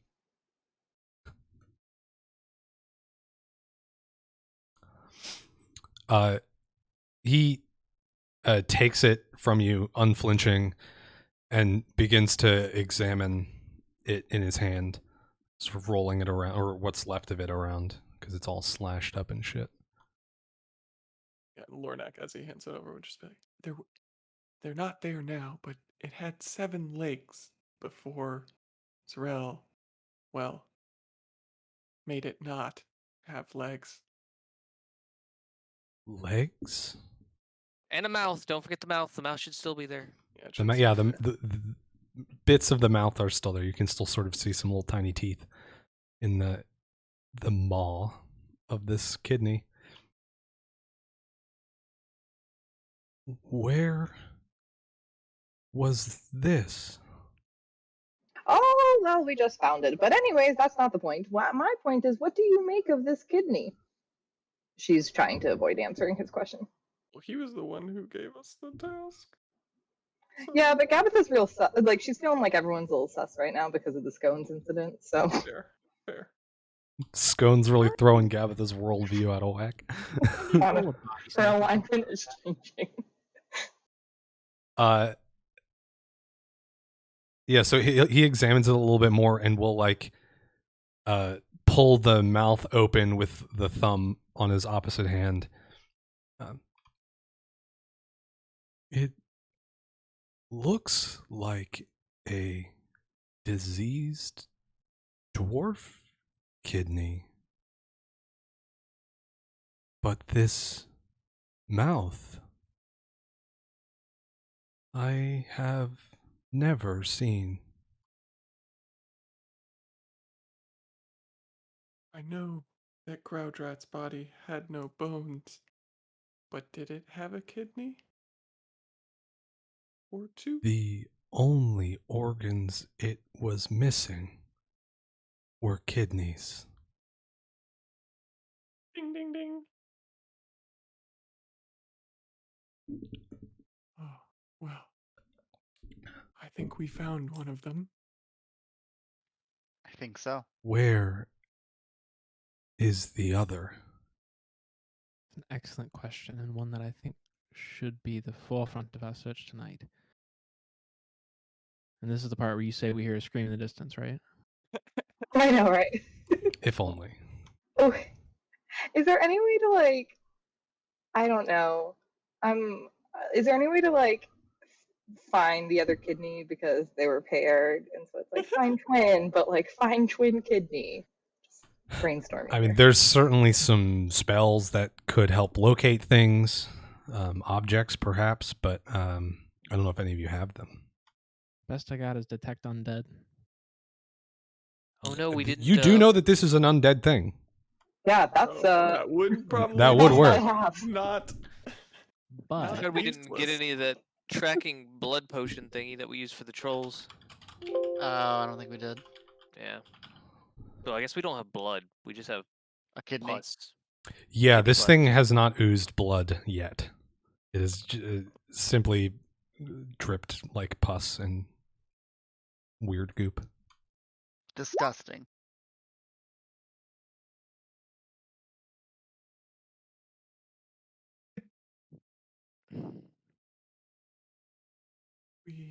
We heard screams from the bonfire, and then people were running through the street away from this thing.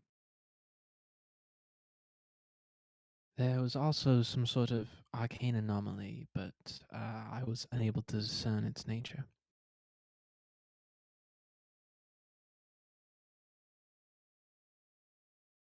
So we're looking for a kidney and an imposter. Which one do we look for first? Srels, do you know where Amina lives? No, Do you know who but might? she probably lives in the northern sector since she worked at the mill.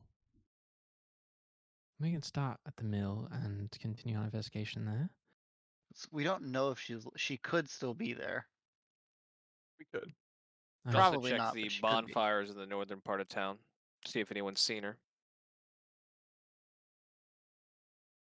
So you said there was a bonfire right outside the infirmary, though, right? Right there. I think you said right. Yeah, I think I there. pinged there Yeah. initially. I'm gonna roll that back and say it's up here.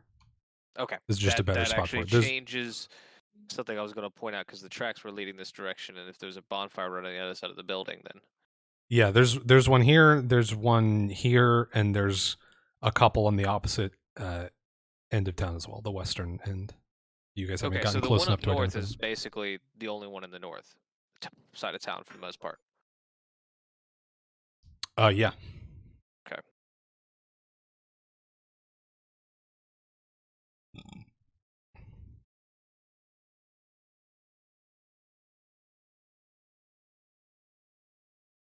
We could check out the bonfire, and if that doesn't lead us anywhere, check out the mill. Sounds like a plan. Oh yes, I am getting chilly. Let's go. Before heading to the bonfire, Zell would like to do a perimeter check outside the around the building to see if there's any more tracks that look like they match the ones from before. Do we want to try and track the kidney before we leave here, or no? Track the kidney. Oh, detect undead. Detect undead, yeah. So there are limitations to the spell. It lasts for 1 minute, and I only get a relatively small area, around 60 feet in any direction. Okay. So it's Not better now. that we use it somewhere where we suspect that there So might not already helpful to be. start from here. But Agreed. does that mean we Yeah. have to carry the kidney bean with us? No, it's just No. detect undead. It's not like it's like locate object or Ah, anything. gotcha. Yeah, all you that's don't need required a sort of reference undead for this particular spell. Is Okay, I thought it needed a reference. That makes sense. does Gabitha need it for her cooking, baking? I mean, Gabitha is cognizant of the fact that she's a newbie to this group. So as much as she does want to cook it, she's also like kind of reading the room very belatedly and realizing maybe she shouldn't cook it. Also, really, she's just deterred by the fact that they called it a diseased kidney, so she knows it's going to leave a really bitter taste. So she's fine with Strel's keeping it. Yeah, I think at this So she's point, Sorrells has dropped it onto like a tray or something that, you know, how whenever they're doing like autopsies, they plop organs out onto these dumb trays. Mhm. He's got one of them. I have like a very And he's, like, slim-looking examining that it. goes in my toaster oven. So it sounds like Gabitha is familiar with the taste profile that a diseased kidney adds to a dish. Absolutely. I mean, Okay. Gabitha's lived a long life. Longer than Alonso, anyone here, she thinks, I'm who has sure. also lived a long life, does not know what that tastes like, just for the record. Gabitha's kind of a Highlands girl. You know, you kind of eat what you got to there, or you say it's what you got to, but it's kind of what you like. So Gabitha's fine with it. She's already moved on. She's sure that Thrells might give her like some other tasty body parts later as a treat. I assume Gabitha thinks she's older than the elf, basically. Oh, she is. Yeah, she is older than the elf. I mean, she's not, but she thinks she is. looks older than the elf for sure. Gabitha thinks anyone she's ever met is like young lad or lassie. Like, yes, all of you are children, and so she kind of is like, oh yes, this is what a wonderful group of charming young gentlemen and creatures. What how wonderful. So she's gonna go along with you all to the bonfire. Ma'am, I will be 347. It's like Oh, that's 12. so sweet, honey. And she pats your cheek. So you do a perimeter check for footprints. Yes, that's survival check or perception check. Sorry, no survival check, or is it a perception check? Because no longer tracking. Yeah, it's perception to find stuff and survival to follow stuff usually. Well, it's not going to be anything this time. So. Okay. Oh wait. Sorry. Yes. I added that right because I rolled a 3. You should get Yeah, +8. you look around and don't see perception, yeah. anything. Dues. Oops. Ignore that. Did not mean to hit that.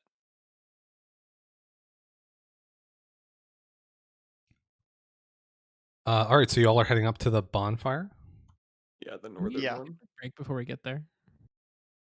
Yeah. Let's take a like a 4-minute break or a 5-minute break Okay. Cool. to Thank go you. to the bathroom and Okay. stuff. Be right back. BRB.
I'm back.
I am back. Hello. Same. Hello.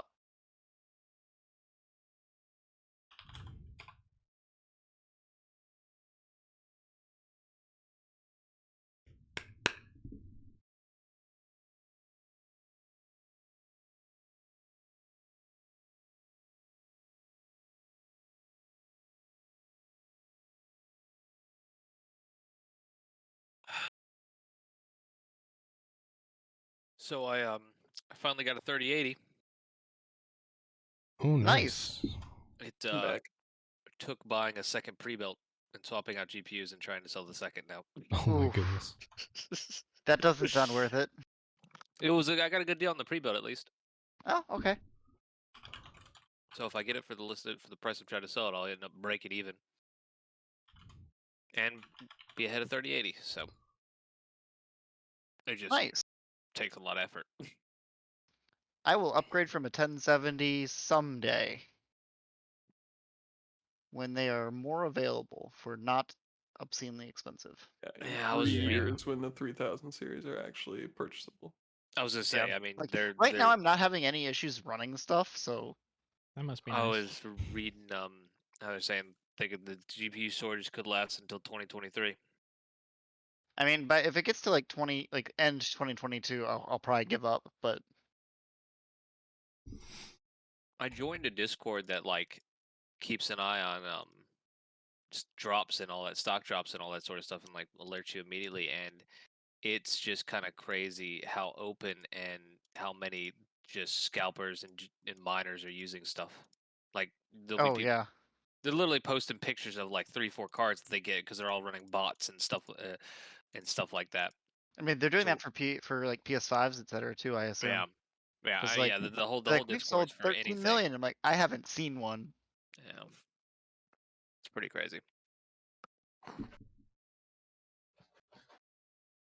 And I refuse to ever buy anything from a scalper. They can fuck Yeah. themselves. Yeah. And I hope they sit on inventory forever and lose their money. Yep.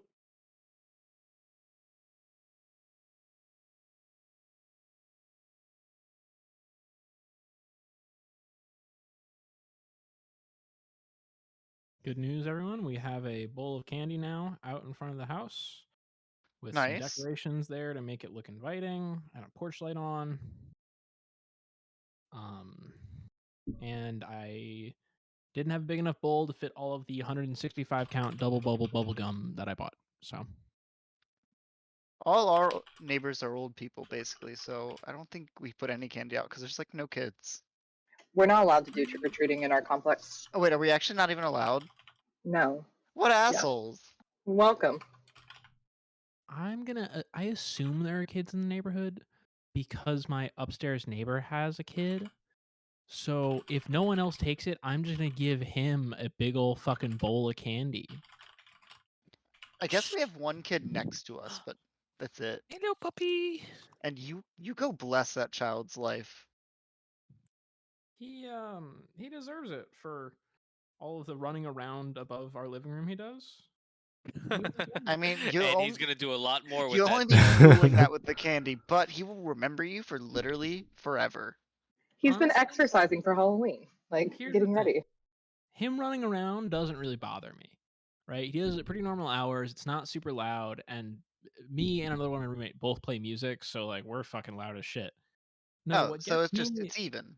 His mom must have a treadmill or something like right above my room, because I hear this buzzing and the house shaking noise of like someone I don't Oh know no. running, like a grown ass adult. It like rattles my Ah. window. She's a I'm gonna morning step person. step away as part of this break for 1 more minute to feed the dog. Okay.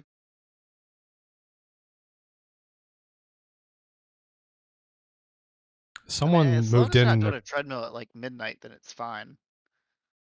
Someone It's moved in like across the hall from me that has 9 a.m. kids, and they've attracted more kids.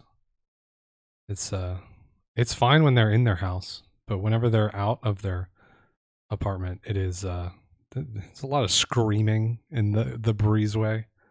It's not the best. Are You know you what still you in the can do same about that, apartment? Ralph? Yeah. Yes You to could, Rob. I didn't hear what you said, Suck. I just said, are you still in the same apartment? Oh, you said yes to me. Yeah. Okay. You know what you could do about that? You could use our Dove sponsorship. Give them razor blades. Ah, yes.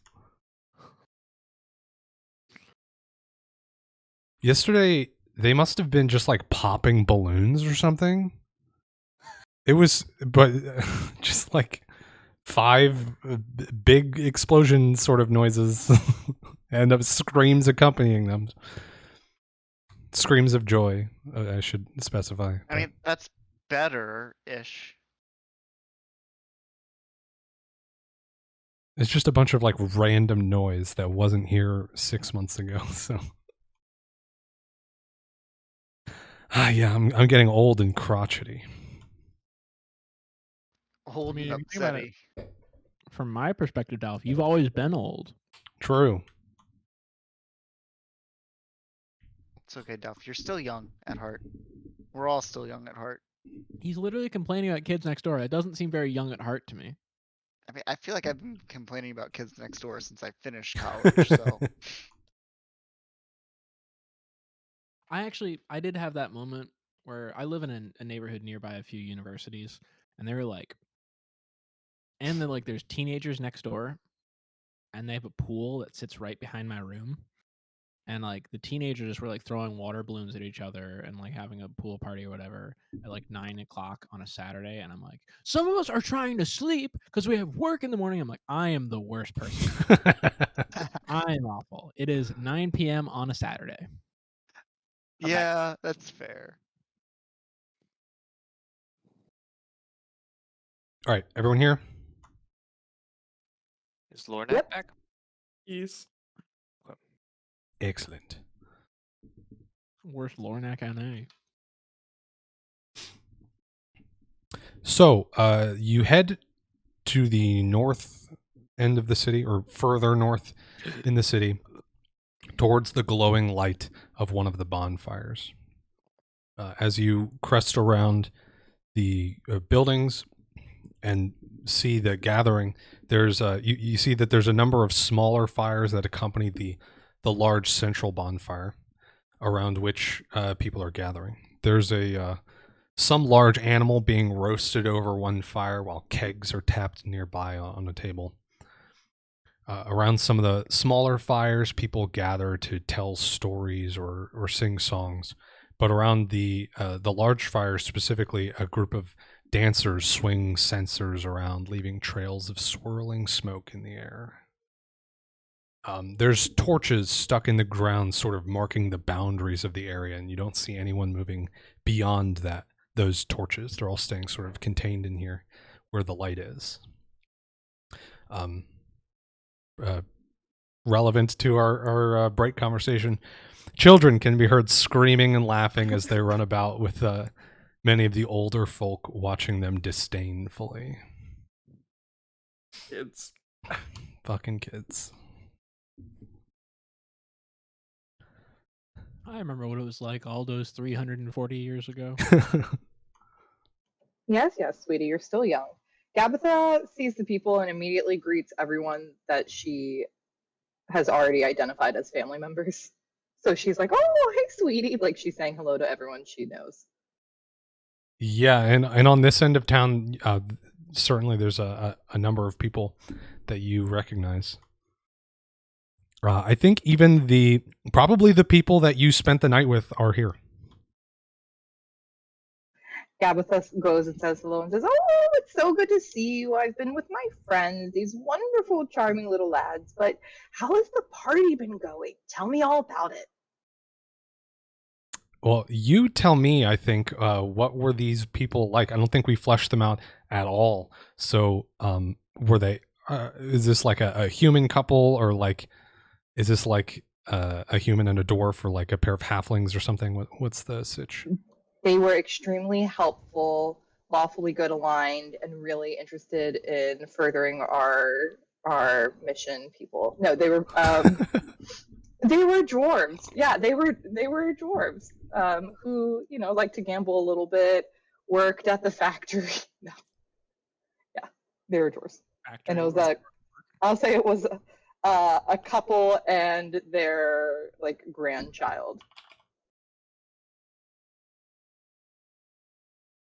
Okay, so the kid is probably running around, and they're standing there off to the side, sort of watching. Maybe every once in a while, one of them like hollers out and like Agna, don't go that far. Come back.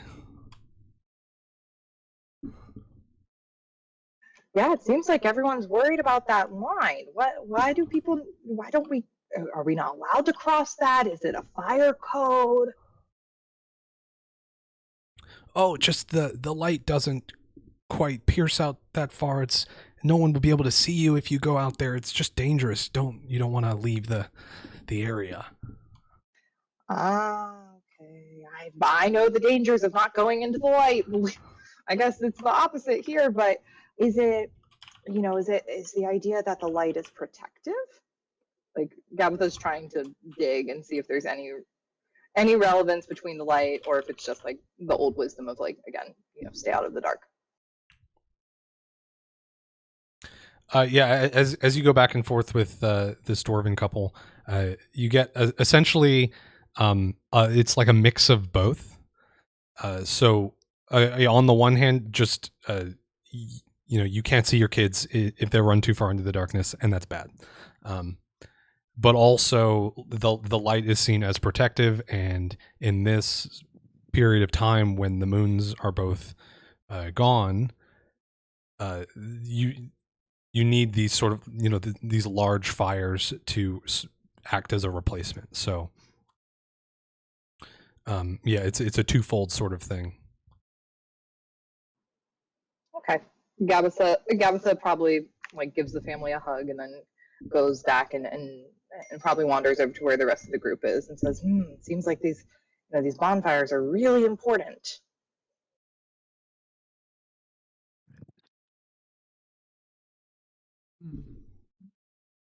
I would like to cast Extinguish Bonfire. Yeah. So is it with as many people here? Is it kind of easy enough to? I'm sorry. Based on the number of people here, how hard is it to kind of get a general like gist of everyone that's here, type of thing? Like if the person we're looking for, if she was around hanging around the bonfire, would she be obvious, or should we ask around, that sort of thing? People are in general gathered closer to the fires, so there's a bunch of these smaller fires that have groups around them.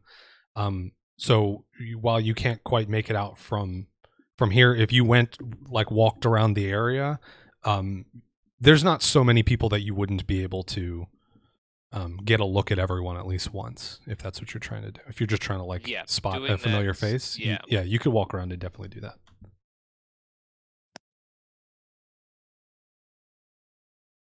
Doing that just to see if can spot what's her name? Amina. There we go. Thank you. Is anyone going with Zell to do that, or is Zell just going off on his own? I'll go with him, or Aram will go with him. Lornak's hanging just outside of the ring of torches. It's not going into it. Outside meaning in the city, or you went toward the town? Yeah. Okay. Like as we approached from the town, he wouldn't have entered the ring of torches. All right. Zael and Aram, as you wander around this marked out area, it's pretty sizable, so it takes you a couple of minutes to get a good look at all the spaces. You walk from fire to fire, essentially getting a good look at everyone that's sitting around telling stories, singing songs. A couple of fires, just people like older folk just sat around like drinking, smoking, and just like nodding at each other silently. But eventually you do come upon one fire off to the side, sort of like the furthest away from any of the buildings. And you hear Amina Darkfern talking to a group of people. Okay. And it's just me and Aram. Aram and I. Yeah, I believe you were the only two that went out looking. I'm just trying to think of what Elantra would be doing right now, and I don't know what it is, straight up. So, Aaron, do you want to try to sneak up on her by ourselves, or do we want to keep an eye on her and try to get the rest of the party? What do you think? How far are we from the party? I'd say like 120 feet or something like that. I would say we can try. I would say try sneaking up. Like they can get to us relatively quickly. Okay. So it might be worth a shot to try and sneak, since we're both can be pretty sneaky. Okay. So what are we gonna do when we sneak there? I mean, obviously we're just not just gonna. I mean, do we want to just attack We her? could check for stones. Like Check for scones. Scone check, please. I Can mean, we she overhear is from where we're at? around a fire with a group of other people, so Yeah. Can there's we no hear real what angle you could get where you would sneak up on her and someone else alert wouldn't see them you to doing us? so. Okay. Actually, do you want to just hang back and keep an eye on her and see what she does? yeah, we can do that. How far back are you hanging? I guess specifically, do you want to get close enough Close where enough you to can hear. where you can hear what she's talking about? Because from here you can like recognize the voice, but you're only picking up like every third word. Ideally, I think we'd like to hear what she's saying, right? So I mean, yeah, I think one of us should definitely. Maybe not both of us, just to because that'll increase our chances of kind of like getting spotted, type of thing. But if you want to get closer, I'll hang back a little bit. Does that sound good? Yeah, that works. Yeah. So I'll just hang back, maybe next to one of the other bonfires, just kind of nonchalantly hanging out, but keeping a side eye on the situation. Okay. Okay, let's do Then that. give me a stealth check, Aram, as you try and get a little bit closer. There's plenty of since there's just these sort of like silos of light, there's plenty of dark regions that you could slip into. There you go. And have you guys given any sort of indication, or are you guys just Yeah. I assume they told everyone what they were going to do, but so Yeah. far no signals Sure. back to the group. I'll go inform everyone while Aram is sneaking up before I find my posts before I post up. okay? So for the So benefit with of the chat, that, a natural Lornak 20 and for Fang would, Amina again, staying on out of perception. the circle of torches, would circle around to the back to get as close to this person as they can be while still being outside of the ring of torches. Okay.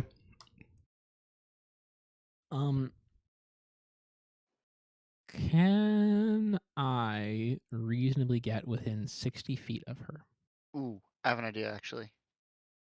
Yes, you could definitely get within 60 feet. without being like super noticeable?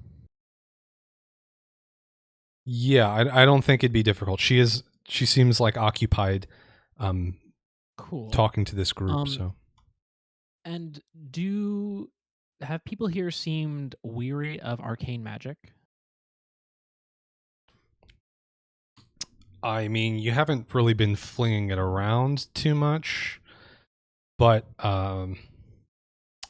I think y'all have gathered enough information. I mean, apart from the general sort of distrust of mages in this whole top half of the continent, really, this city, this general region, I guess, is a little bit more wary than most. And especially during this time of year, they're going to be at sort of a heightened awareness. So what I want to do is I want to cast detect magic and then head up close enough to see if she, or not detect magic, detect undead. I'm sorry. to see if whatever this is that may or may not be her, the thing that was not uh Alina, Alina, Amina. Mina. Amina, amina acid. The thing that is not God damn Alina, it.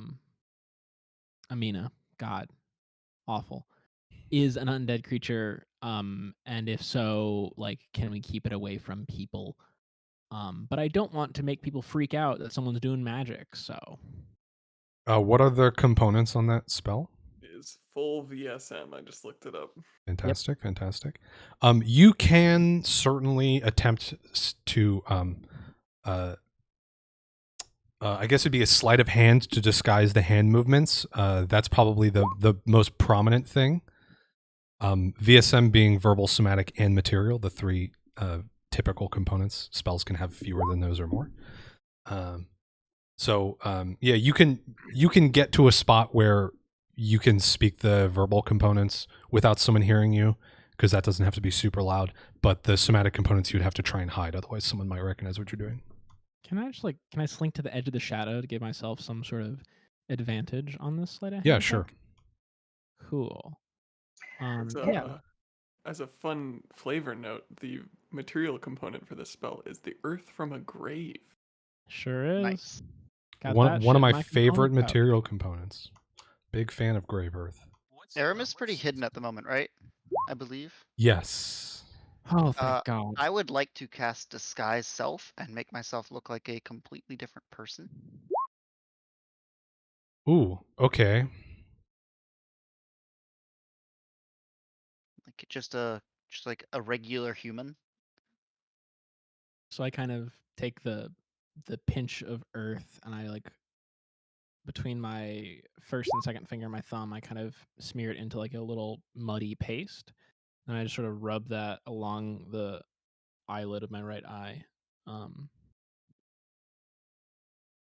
and say some bullshit that sounds kind of draconic, but like old draconic. For anyone who's close, might be close enough to hear. Okay. And as a general world building note, Draconic is perfectly fine for a spellcasting language, but it doesn't have to be. It's not inherently magical in this universe. I just learned this one from like a old dragonborn dude, like, I don't know, back Yeah, 200 yeah. years ago or something. When I was a teen. Gabitha's on the edge, and she's wondering if she recognizes either family members or anyone else that's speaking to Amina.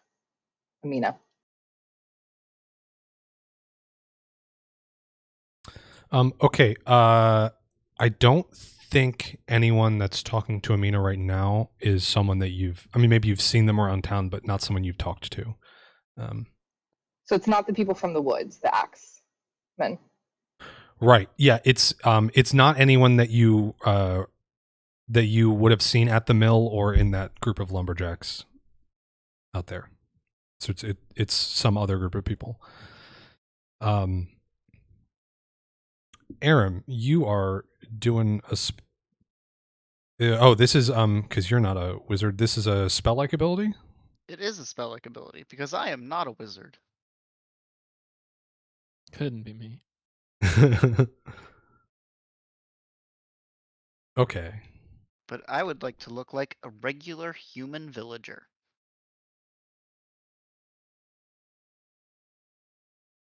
Okay. And then Elantra, you have cast your spell. Mhm. With a 19 on the sleight of hand, it certainly doesn't seem to you like anyone thought you were doing anything weird. No eyes have been drawn to you unduly. And so as you approach within 60 feet of her, you do not get any sort of undead pings. Ooh, very spooky. Um,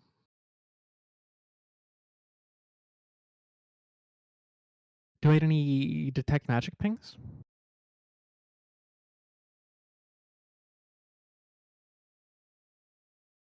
No. Great. Well, now that I look completely different, I'd like to just kind of walk up towards the fire and blend in. All right, as you begin to walk up, you notice that Amina sort of clocked you approaching, further away than you think she should have. Like you thought you were still hidden, but she sees you coming up, but doesn't react in any way. Okay. Like she doesn't seem to recognize you. So Cool. Is Uh, there like any group of villagers I can kind of blend into nearby, like that's close to her? yeah, I mean, there's the group that's around this fire, listening to her talk. Okay, I just joined them. Yeah, and as you do so, it becomes like she's like mid story, but it becomes clear pretty much immediately that she's sort of telling bone drinker stories, and after she like finishes one of what you assume is like a classic one because you don't recognize the details as being what you saw earlier. She then goes into how like and they're here. They've come this year. They killed someone already. They're not done. She gets a little bit like a little bit more frantic and starts trying to convince all these people that the bone drinkers have come. Surely we would have seen a body or something by now if they've really come. They're just stories. Also, Aram's disguise has a mustache that had to be known. Fantastic. Never mind.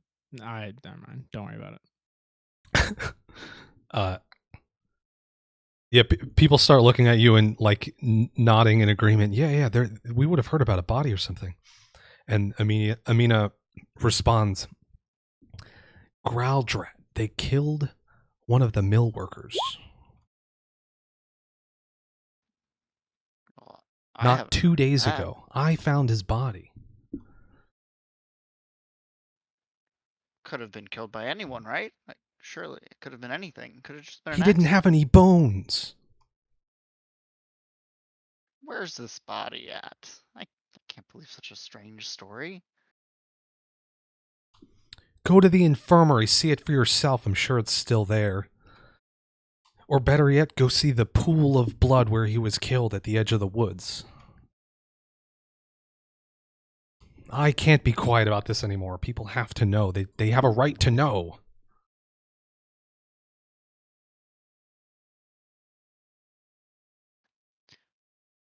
Well, why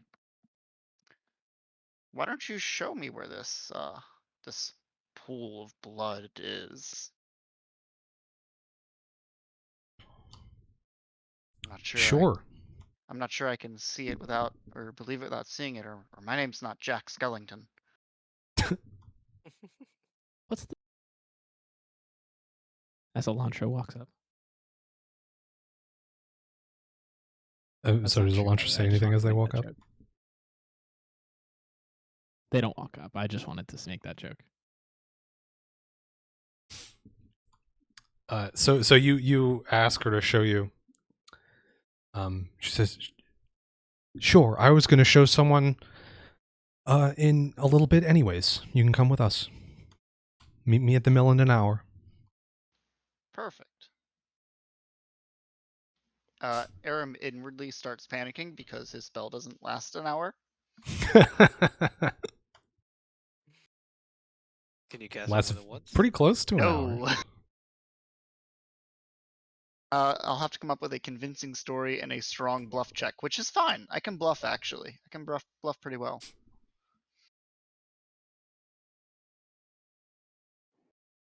I might not be able to make it myself, but if I can't, because I have a expensive business deal, I will send my trusted companion. Bluff. Who I've worked with for many years. You got to roll bluff for that, my friend. Oh boy. I rolled a 3! Well, she did not. Her eyes narrow at you. Right. Do I know you? No, You sound a absolutely little not. familiar. I don't see how that's possible. Gabitha is watching all this from afar and decides to step in. And she goes, "Oh, there's my great niece. I couldn't have left the party without saying hello to everyone. And Nina, dear, how are you?" And she runs up next to Aram in disguise. Yeah, you can hear her eyes roll as you come up. Oh my goodness, you have your father's Do charm. her eyes sound like living human eyes when they roll? Yeah, can I like sense the living motive behind those eyes? Yeah, give me a Does she sense have motive. stone dust anywhere? Yeah, give me a sense motive and a perception. We'll give. Got a 9 on that one, but better on that one. Okay, yeah, you don't get anything specifically from the eye roll other than sort of, frustration from a handful of a relative. But the two of you with the 23 and the 22, there's some like Lord of the Rings ass obvious crumbs of scone on her jacket. Motherfucker. How dare she? Why don't we just go to the mill now? Yeah, I think that's a great idea. I mean, Before the day gets any longer. no time like the present. Well, I told one of my coworkers to meet me there in an hour Oh, we'll from meet now. him there too. It'll be wonderful. If we It's go, okay, we'll do a reception party. You'll give me some time to bake. if we go early, we won't. We'll miss him. Nonsense, dear. I mean, I've known you since you were a little baby. You've always been this way. So resistant to change.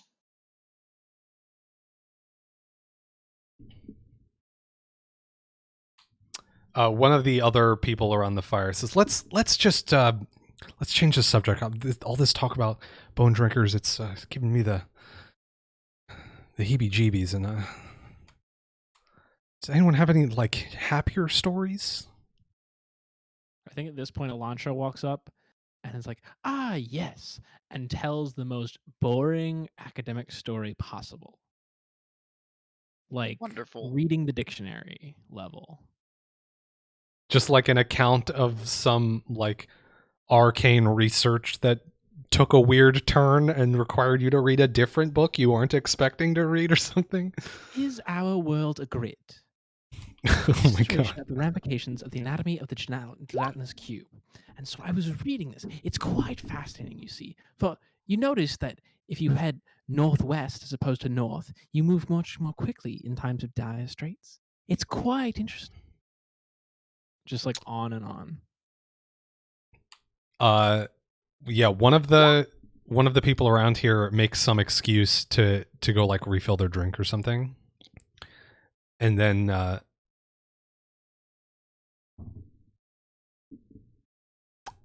you all look up and Amina is gone. Another nat 20. To Shit. everybody. Damn it. I mean, y'all can make perception checks, I suppose, to Okay. if you were watching specifically. Yeah, I think a Tony couple of said- you were, I guess. I Yeah, was right Zell's there. Is at a different fire, posted up specifically watching. We'll take the 9 because I was rolling disadvantage because I was Okay. telling a Hmm. boring The story. dog's on me now, so I can't roll I- dice. So I'm just gonna click a button. I'm rolling so bad. There we go. Nice. Okay. Oh, did you just fart? Gabitha is the only one that notices because it's nat 20 versus nat 20 on this one. Woo! Yeah, so Amina, or rather Gabitha, you notice Amina slipping off sort of behind this other person that walked away. So she like used this person as cover and the distraction of the story to get away, and you spot her leaving, and everyone else just sort of like blinked and then she's gone. Can I cast, just for shits and giggles, can I cast message as she leaves? Sure. So I'm just going to whisper as I'm watching her, and I'm just going to say, "Don't think you can get away that easily, sweetie." Ooh. Message allows a response, yeah? Yes. You can reply to this message. Yes. Please leave a message after the beep. Beep. Caleb. Caleb, can you hear me? You can reply to this message. What would she say back? On a personal note, I've been muted for about 5 minutes because there Oh have been no. really fucking loud motorcycles going by my window. God damn it, Patrick. Nice. Like, legitimately, I've been counting. There were over 100 of them. I don't know what the fuck is happening. The rally's tonight. It makes sense. Yeah. Okay, so you hear in response to your message, a different voice replies, "You're a persistent lot. No matter." Ooh.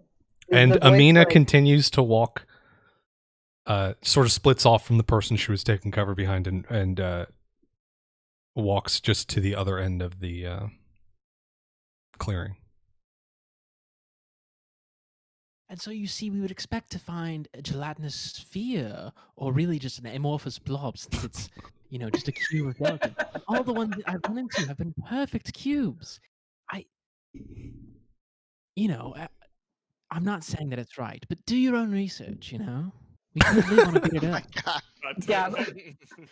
Gabitha goes up and says, "Sorry to interrupt your tale, sweetie, but," and then she she leans over and says, "Looks like we've got, it looks like we've been figured out or something," and she shares that with the group. Well, just with the people who yeah, were there. the people you were talking to, Elantra, take this opportunity to eagerly reform their own group on the other side of the fire, away from you, and talk about literally anything else. Excellent. Yeah. So, Gabitha, do you point out Amina to anyone else, or are you still keeping an eye on where she's going, or have you just turned to talk to the rest of the group? I think it was Sahil also had a pretty good perception. I probably would lean in and be like, "Did you see that?" And kind of do the shoulder nudge. The L isn't at this fire though.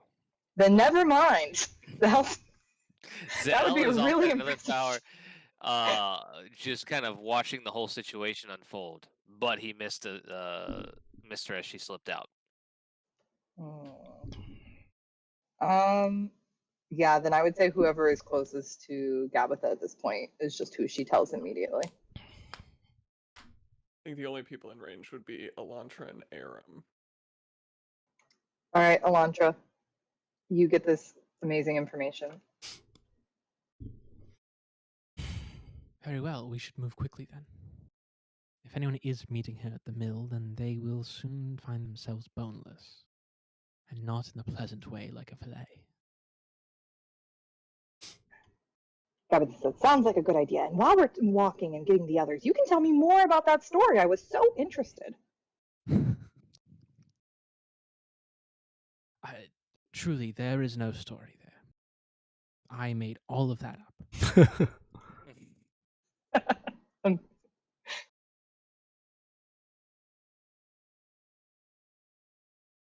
Zael, while you're standing, you're by a different fire, right? Mm-hmm. Someone approaches you. They sort of recognize your, because you're geared up all the time, basically, right? So yeah. Someone recognizes your sort of situation and meekly approaches you. It's a shortish, sort of plump elf woman with very long brown hair, piercing green eyes. Smells faintly of pipe weed. Walks up and, "Excuse me." Shocked and just caught completely off guard. Yes. Excuse me, don't suppose you've seen my sweet Tamnith anywhere? Tennis says that your kid or something? Kind of in the middle of something. No. Tamnith Doran, he's my boyfriend. He, tall, thin, elf as well. Greenish skin. Please, he went back to Tanafel to get some tools, but said he would be back before nightfall, but he's still not here. So, out of character for a second. He went where? I'm sorry. Tanafel, which is, I think you guys have, at least some of you have heard about this already. It is or rather was a small town like an hour away from here, to the east, that essentially burned down, and so it's like ruins now, and a bunch of people that used to live there have had to move in here. Actually, I believe when you guys came into the city initially, you saw a bunch of these like makeshift pop-up houses shoved in little nooks and crannies. Gotcha. And so he was basically going back to the ruins to get tools, not because they obviously moved here after the fire. Yeah. Okay. So while keeping an eye on things or trying to gauge the situation happening at the other fire as best as possible, I will humor her and start asking questions such as, well, when did he leave? No. Well, first off, no, I've not heard of this person or seen anyone matching what your descriptions. But when did he leave? He left this morning, and like I said, he promised he'd be back before dark, but please, he's so kind and delicate. If anything were to have come for him, I fear he'd be doomed on his own out there. Well, maybe sure he got lost. Could you look for him in the morning, maybe, or? I'm here I'm here for my own business, but if the time allows, I can certainly look into it. But I'm sure he's just running late. He probably didn't want to be out after dark and on the road and that sort of thing. Right, yeah. Yeah, you're probably right. He probably just made camp or something and didn't want to. Yeah, okay. But if you do find him, please come tell me. My name's Millie Nocent.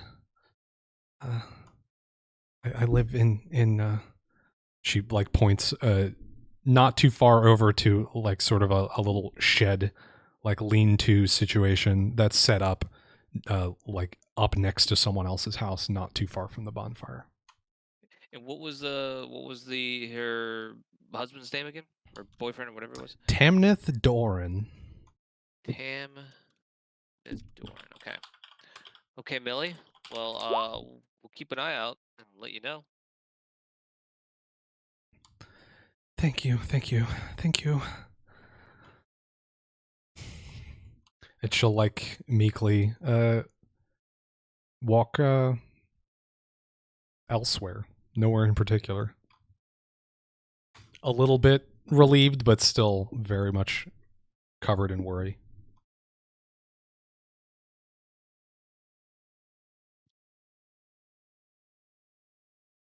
Now, at this point, so Gabitha, Launcha both are aware that she's slipped out, but that's it. That's as far as we got on that side, right? Yeah. I mean, Lornak and Yuzael both you were keeping an eye out, and you just sort of suddenly lost track of her, and are not sure where she went. I think at this point enough time has gone by. You can make another perception check to see if you can spot where she ended up. Sure.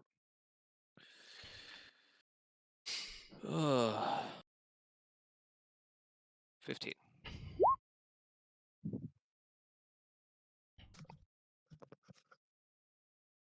Lornak, are you still? Oh, okay. I didn't know gazing for around. me as well. Yeah. 21. Finally rolled a decent number. I think you both are able to spot her. At this point, she's like moving outside the the bonfire area back towards the city. Zell, do I know where Lornak is? Yeah, you would have Okay. seen me. Yeah, so kind of just make eye contact with Lornak to kind of just and kind of symbol that kind of want to follow her or something like that, and then we'll start trying to tailor as far back as possible. Yeah, circling. Lornak and Fang circling around the outside of the torches will fall in.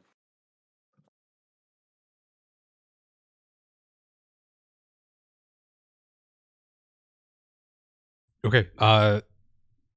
What are Gabitha, Aram, and Elantra doing right now? You guys were talking last we left you, but I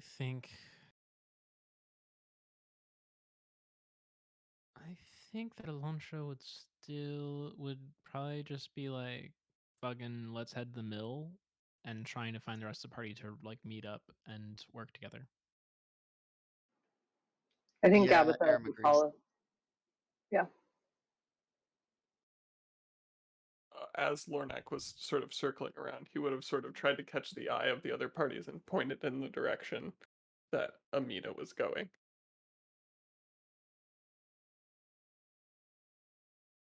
okay. Yeah, I think you guys can probably make that connection.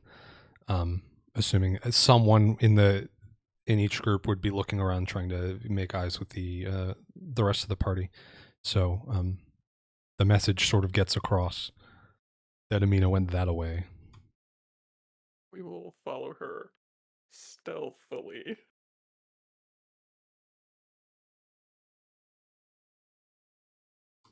If you're going to try and follow her stealthily, then I need stealth checks.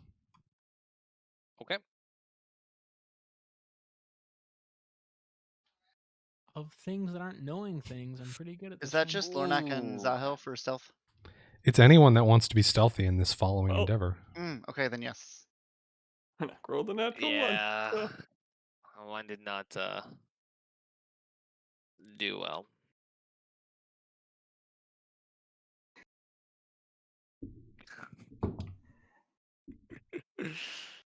well, Okay. Since this is like a group check, there's some pretty good rolls in there, so that they sort of elevate the rest of the group, such that y'all at least think that you're not noticed in following her. Okay, cool. So she starts heading south a bit, which is not the direction of the mill from where you guys are. So she's going like this way through these buildings. And after not too long, give me perception checks from everyone. She stops briefly in the shadows aside one of the houses. How far in front of us is she? I'd say she is you guys have to keep like 60 feet behind, or maybe like 50 feet behind, in order to not be seen. Yeah, everyone that got above a 20, so that's Elantra, Aram, and Gabitha, are able to pick up on a wee bit of spell casting happening. Is that within my is that the range of detect magic? I think the range on that is 60 feet, so yeah. It sure is.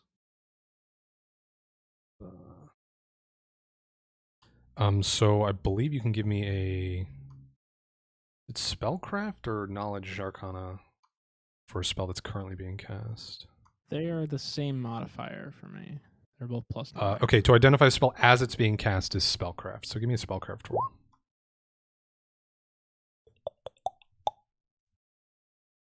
Boo. Let me find the spell. With an 18. Can Gabitha do that too? Yeah, you absolutely can. Great. Okay. Yeah, Gabitha, you can't quite tell, but Elantra, You do recognize this spell. It is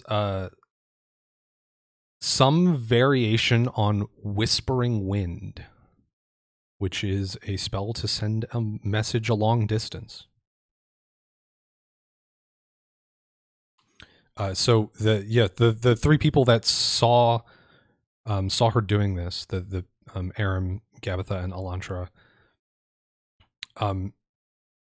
Yeah, she's like making some motions, and it looks like she's like whispering into the shadows being cast by this house that she's standing behind. Oh, okay.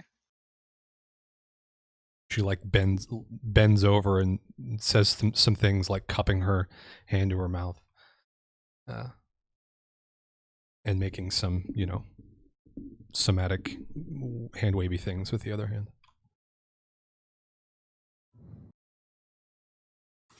And then after she does that, she gets back onto the road and starts heading west, a bit more in the direction of the mill.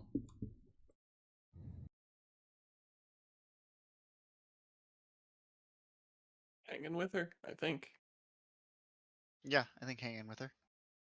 I think Gabitha wants to stop by the house though and check out where she just whispered into the shadows. A long distance. Up to a mile per level.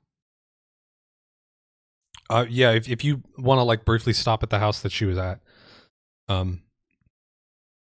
as you get closer, you actually recognize that it's a it's like a craftsman sort of building, not like a. So it's like a shop, but not a customer facing one. If you know what I mean. Like they sell stuff to businesses, type of thing. Wholesale. Yeah. So there's likely not anyone in there. Gotcha. Okay. And there's nothing like super interesting or vibey happening at this house? Like it was just random shadows? You roll a vibe check. Can I roll for vibes? I'd say it is a what you recognize as you get to this spot is that it is you guys were able to see it from the angle that you were coming at, but it is not easily seen from the street.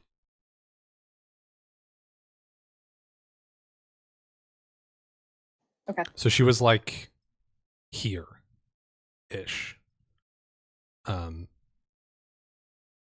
So it would have been there's a reasonable amount of cover from other buildings that it'd be hard for someone to see her accidentally.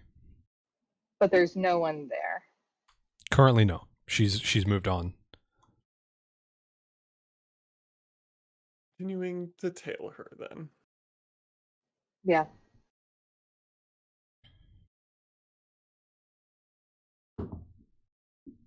Give me another round of stealth checks. Oh, buddy, this went Everybody so well falling? last time. Yeah, everyone You know that's what? following. I'm gonna roll these fucking unphysical dice. Oh, Gabitha's rolling pretty well. She's had decades to hone her experience. That is not a nat 20. That's just Dirty Natural 20. dice didn't help people. What was that? Where's my stealth? So I got a 12 for Lornak and a also a 12 for Fang.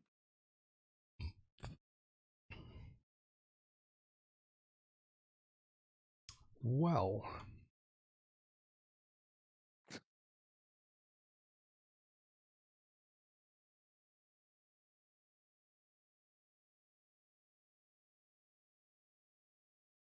Okay. As you continue to follow, there seems to be no indication that she's noticed that she's being followed. She continues west and starts to turn up towards the mill. When she gets around here, she turns up to the north.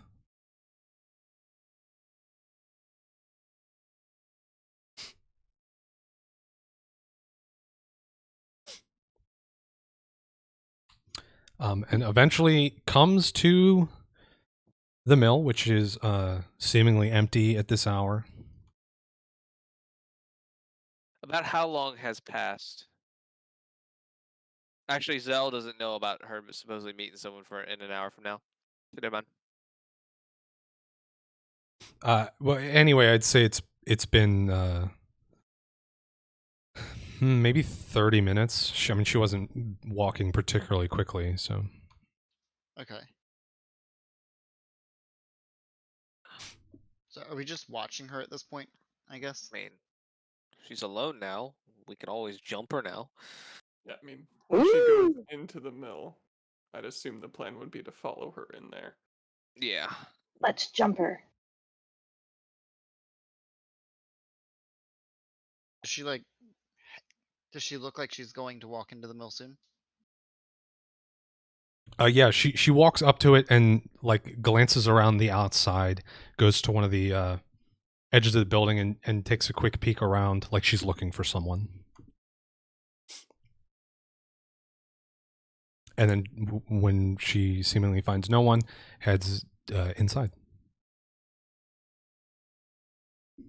Okay, should we go in? Yeah. I think so. Let's Let's go. Yep. can always beat her up if we need to. Are all of you going in as one big group? Aram's definitely going in. Yeah, so is Lornai with Fang. Can I think I'll go in, but I want to first make a perception check.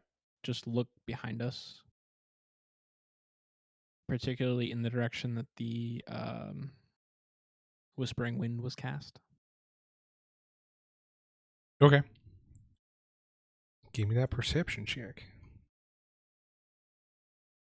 21. I'm All right. looking respectfully. Yeah, it certainly doesn't appear that you're being followed or that anyone is taking particular note of you or her.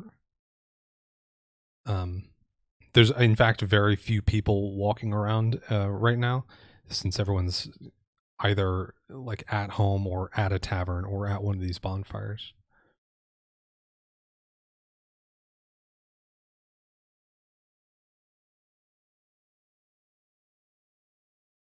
And the other thing would be during all this time, did anyone did any information to transfer hands? 'Cause some people know a little bit more than others. I would say Aram said what he knew at when he could like whisper it to people. Yeah, I would imagine we kind of huddled up a little bit once we noticed we converged once we saw that she went inside and kind of discussed briefly as we came up with a game plan. Okay, yeah. Then the lot of you know that she was here to, or rather, she told someone at least to meet her here. That's what she told you at least. So she's probably here to meet them. And the creepy voice. Oh yeah, Do we and know about the missing boyfriend too? Oh yeah, sure. I mentioned that on the side.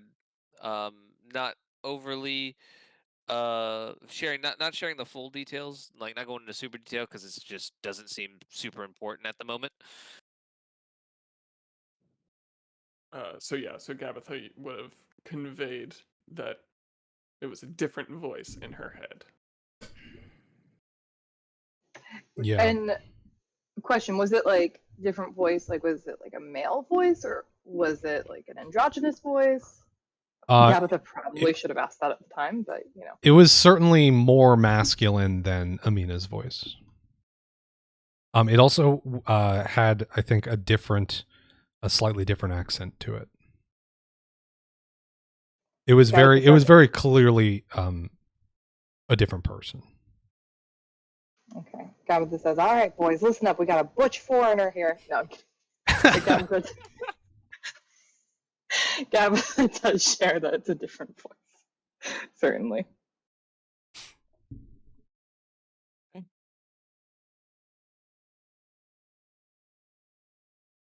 Right. Gabitha enters the mill last. Okay. So the lot of you enter the mill. She is, Amina, as you enter, is leaned up against a wall, just sort of watching the door, waiting for someone, and gets up a little surprised to see all of you. At this point, I think, Aram, you actually probably have only a couple of minutes left on this disguise if you wanted to hold it this whole time. It's running out soon. I would say Aaron probably canceled it before he walked inside. Okay, because yeah, there's a solid chance it would cut off mid-conversation if you didn't. Yeah, I think he would be aware how long it would last and would cut it off to try and preserve his ability to disguise himself at least a little bit. I mean, preserve it from her point of view. Mm-hmm.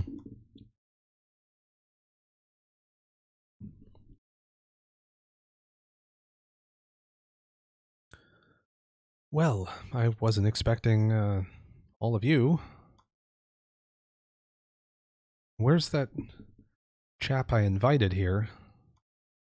Seems the only one that got an invitation is missing.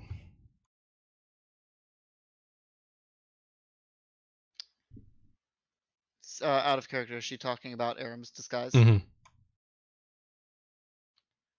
He sent me in his stead. I see. Do I need to buff check again? Yeah.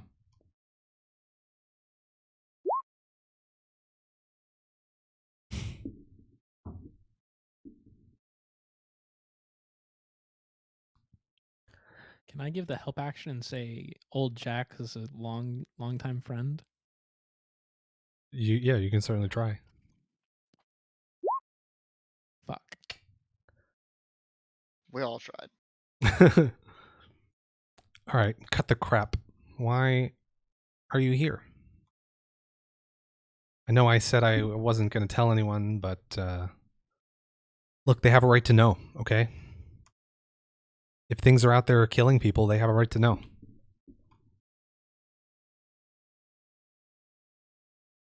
Lord Axe sort of looks at the group.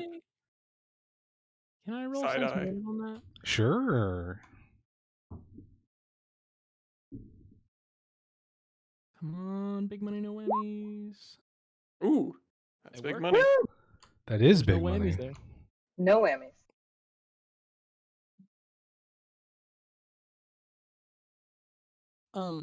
Specifically, when she said like they are out there killing people, did she mean we are out there killing people? It is difficult to read her. But because you got a nat 20, I will say you definitely get a sneaky suspicion that that she might be included in they.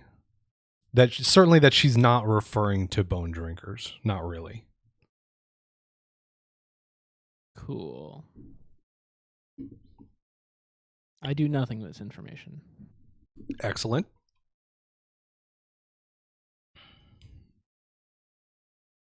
Okay. Zell stepped forward. Okay, how about we cut the crap then? Who are you? Who are you really? What do you mean? I'm Amina Darkfern. I work at the mill. I don't. We talked this morning. How about you explain a corpse that looks awfully like a Amina that we found in Growlja's house? What? That doesn't make any sense. I'm right here. How could I be dead? I don't even know where Growltrat lives. One stab wound to the chest. That doesn't sound familiar to you. Gabitha whispers again. Can I cast message once more? Or I don't know if it's continuing because it lasts 10 minutes. Well, yeah. It's been longer than 10 minutes, so you can cast it again. And all Gabitha says, trying to be, as intimidating as she can be, is the time for lies is over, sweetie. We know what's going on here, but you need to tell us.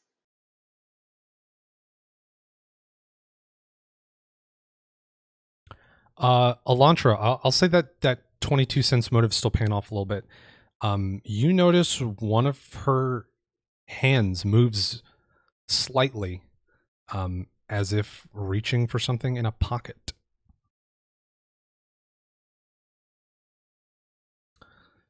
Okay. And she'll just continue. Look, I'm not lying here. I may have found Growldrat, and you know, I look, I just don't want anyone else to die. I'm definitely not dead. I'm right here talking to you. You guys must be crazy.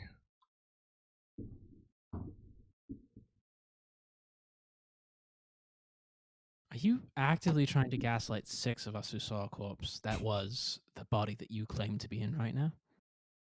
I think that's what's happening. Yeah. Just so it's out in the open.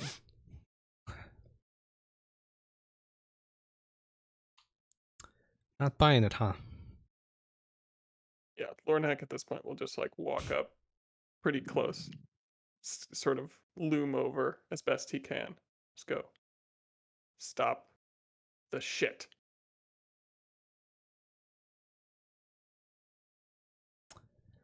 Okay. No matter. Whether you think you know what's going on or not, a group of vacuous cretins like you can scarce comprehend our plot, never mind thwart it. And then that hand that you saw go for a pocket, Elantra, pulls out an amulet.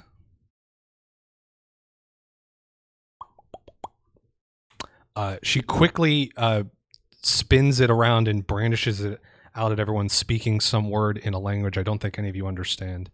Lornak's gonna Do I punch her in the recognize face. any of the symbology on the amulet? Knowledge what? Sorry? Do I recognize any of the symbology Oh. on the amulet? Well, so quickly, it's a round silver amulet with a great golden cat's eye in the center, a pair of silver cats lounging on either side of the eye. So there's no there's no like writing or anything that jumps out. I think anyone wanting to react to this, Lornak, it sounds like you're in range at Gonna punch least. her in the face. Elantra, you also saw this coming, so if there's anything you want to do to sort of alert anyone else, I think no one else is going to be able to react in time. How close is she to us? I think she's a couple feet away from most of you. Lornak specifically walked up very close to her. Face punching distance. Yeah. So Yeah, I don't know, like this 10 is feet. a- You're in like this is a casual conversation stretch. distance. But could I use a mage hand to like fuck with the amulet in her hands? Or is that not really how the spell works?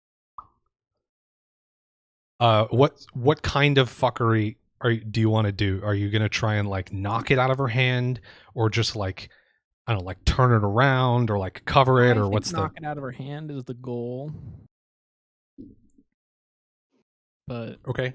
that might be out of the realm of that cantrip. I think it's gonna be difficult, but not impossible. So first we'll do Lornak's punch, because that's gonna come out faster than a spell, I think. It could help. Yeah, with a 25, you clock her in the face. She wasn't ready for that. Very good at punching people. But it does not stop what is happening with the amulet. It does sort of throw her off balance, though. So for this magic hand thing,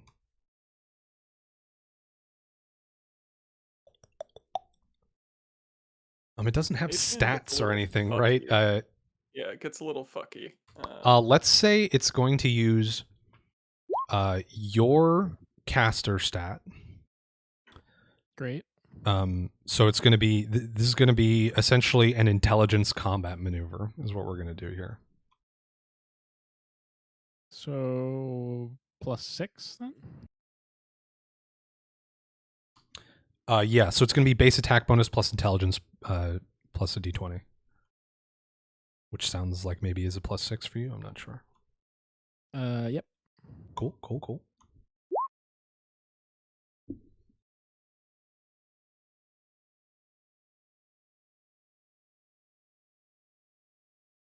Okay, and that's gonna be versus her CMD. Wow. Okay, her CMD is a 19. So with a 20, you Ooh, buddy. knock the amulet out of her hands right as it begins to glow and shed a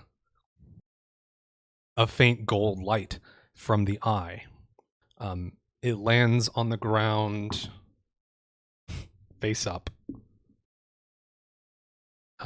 But it's at this position, it is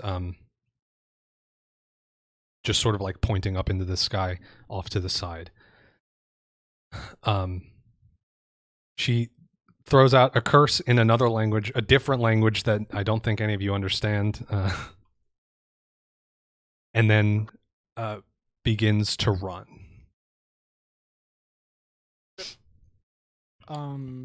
Would that provoke from Lornak, who is right there in melee range? I think Lornak's punch sort of already would've was been that. my reaction. Yeah. Gotcha. Also, if it's like a fleeing action, fleeing doesn't provoke, right? It's not really She combat at this point she's just in like mechanical terms, she's just taking a movement. If we treated that last thing as a round, I it see was that. her movement to take the amulet out. Yeah, well, and So functionally here, just are there any other doors besides the one we came through? So there's the front door, and there's a large open side where they like load the logs in Got and it, out, yeah, basically. makes So you guys came through that front door, the same one she came through, and she is now running out to the side. Okay, and that's like toward the river, I'm assuming.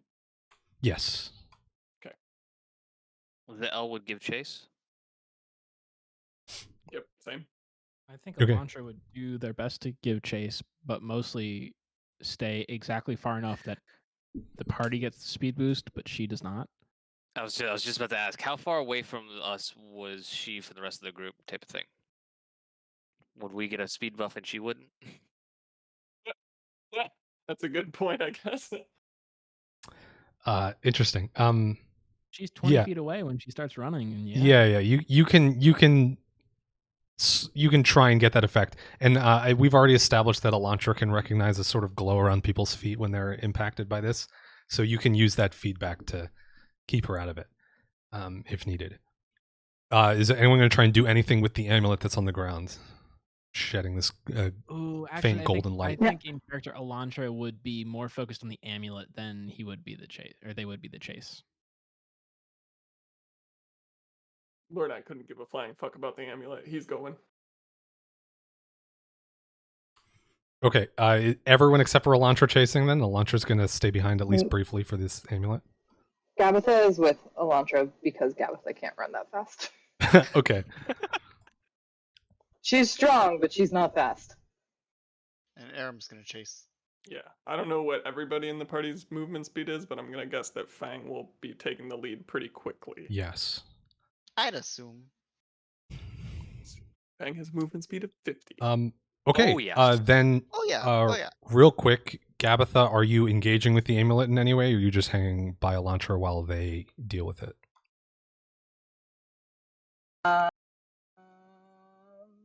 I'm probably hanging behind Elantra, but I'm figuring out if there's something I can cast to be helpful. So give me half a sec. Can I cast resistance on Elantra? Is that helpful at all? Probably. Well, I can't tell you if it'll help or not, but you certainly can cast it. All right, Elantra, I'm casting resistance on you. Cool. I have that one. Let me. You linked it? Oh, I linked it too. Okay. All right. So you have resistance. I think as you go for this amulet, you can feel that it is trying to make you sleep, but you are immune to magical sleep effects. And so you shrug it off, Elantra. It's just from being an elf, right? Yeah, The the answer only here. person that can safely look at this thing right now.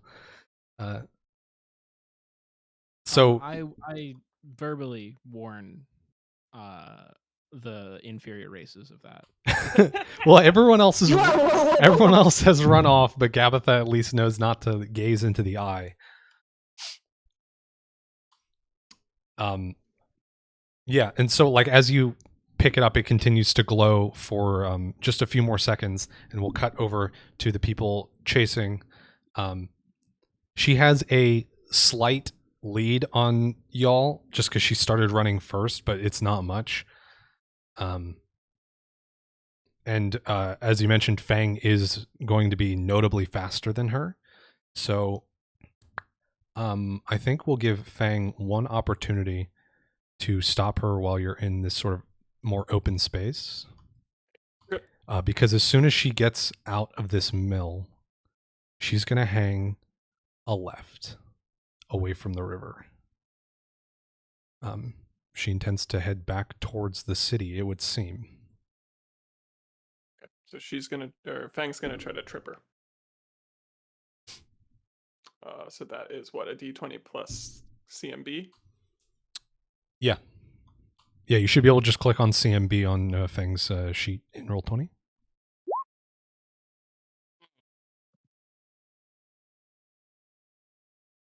Yeah, with a 16, that's got to be a pretty 11. Okay.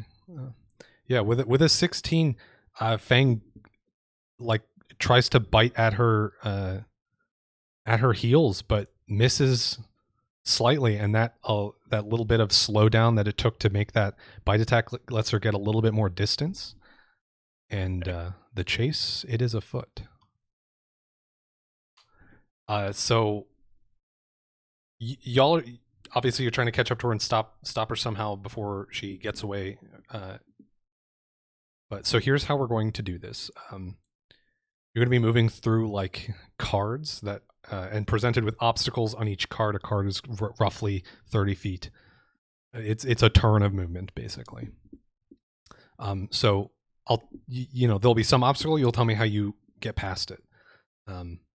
So it's sort of like your whole turn will be getting through a card. If at any point you come up with some way to give yourself an advantage, either for a specific obstacle or in the chase overall, like if you can fly or you like go to the roofs or look for a shortcut or something, anything like that, that can like let you skip ahead or something. Up. Chase page. Chase page. Yes.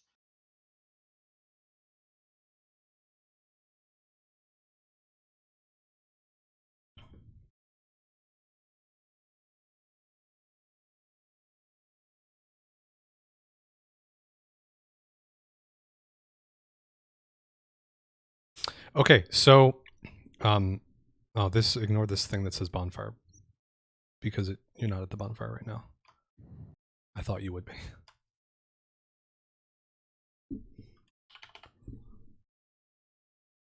There, now it says mill. If you mouse over the little cards, it'll tell you what the context of that is. Wait, are we supposed to see any? Yeah, I'm not the white seeing- blocks cards. Yeah. Okay, and we'll see more cards as as you reveal them. As you Gotcha. encounter things.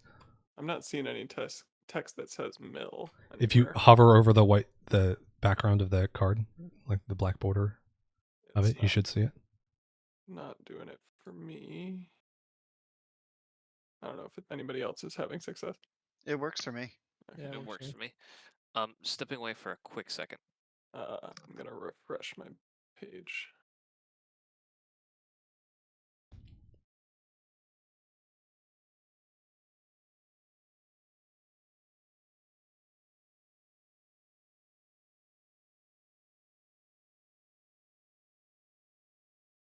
Good.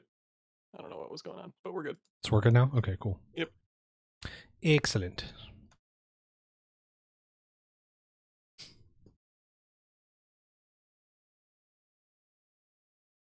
Give me just a moment.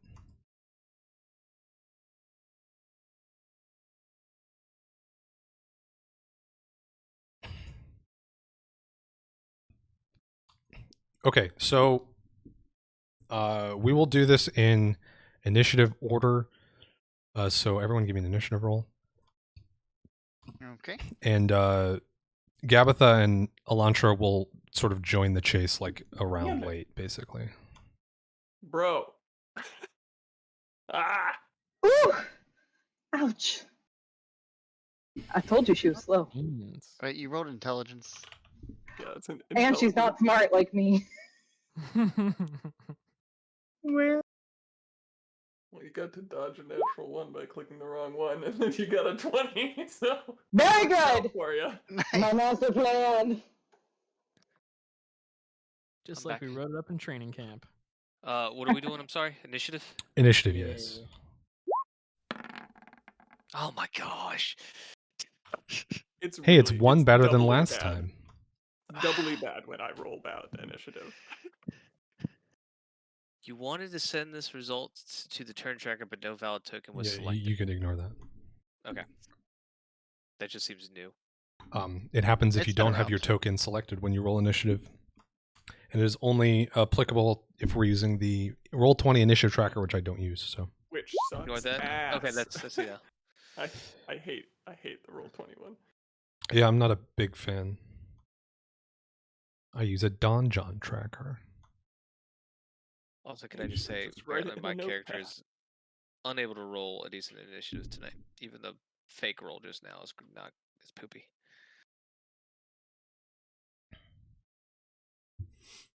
But you did crit somebody, didn't you?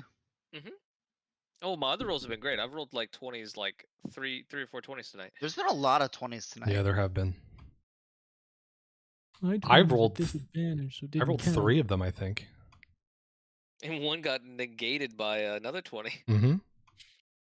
At least, well, partially negated. Still, Glad everybody else is getting that 20. Okay, so a little bit of mechanical stuff. The sort of baseline speed for everyone here is 30 feet. Gabitha is a little bit below that, and Fang is a little bit above that. But for every 10 feet offset from 30 is a plus or a -2 to any checks you have to make to overcome things.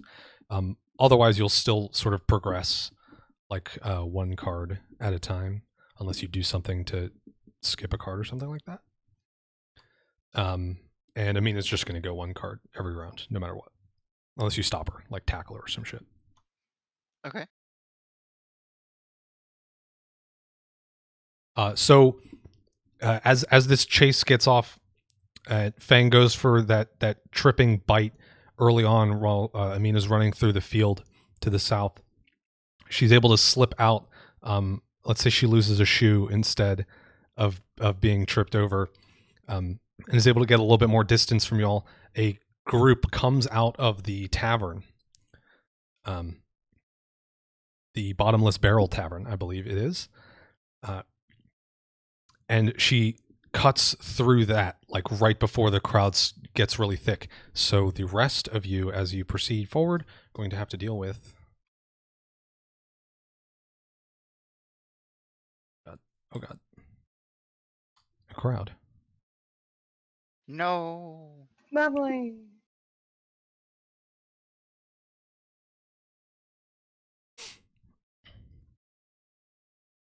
So Amina's going first. She gets through the crowd onto the next section. Gabitha and Elantra, you would be next, but you're currently dealing with the amulet right now. So Aram, Zell up after that. What are you doing to get through or around or away from this crowd? Aram's first, right? Mm-hmm. Aram just tries to like slip through the crowd, like without slowing down, like just kind of dodge and slide. If that makes sense. Okay. Say that's an acrobatics to like weave around the people. Okay.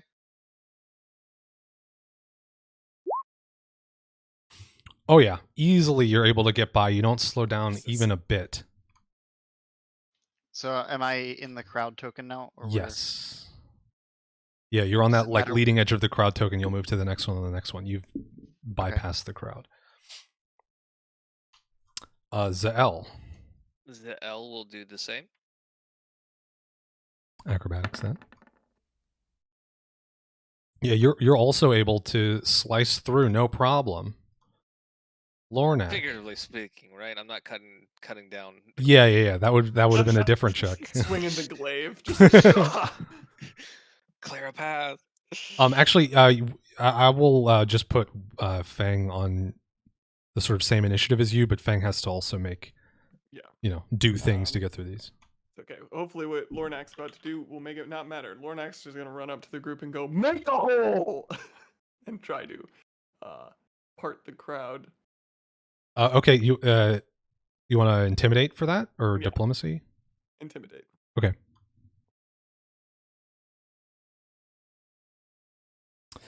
Yeah, you let out this booming shout, and people startled initially, and then they see like, oh, there's clearly like a group that's trying to run through, and one of them is a fucking wolf. Let's get out of the way. So yeah, you've opened up a hole. This is basically a free space for everyone that follows you now. Which means, yeah, Fang gets on for free. All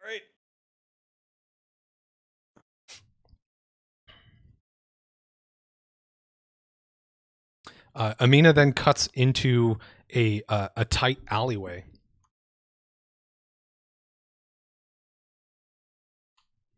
So she like squeezes between two buildings that are sort of crooked and don't leave much space in between them.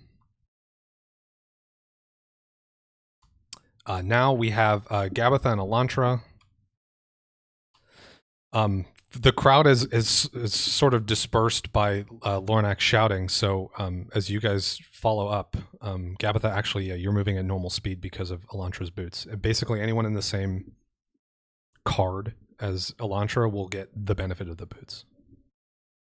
Great. Or the shoes. So the rest of us have a benefit to move on, basically. We'll move a little faster. Yeah.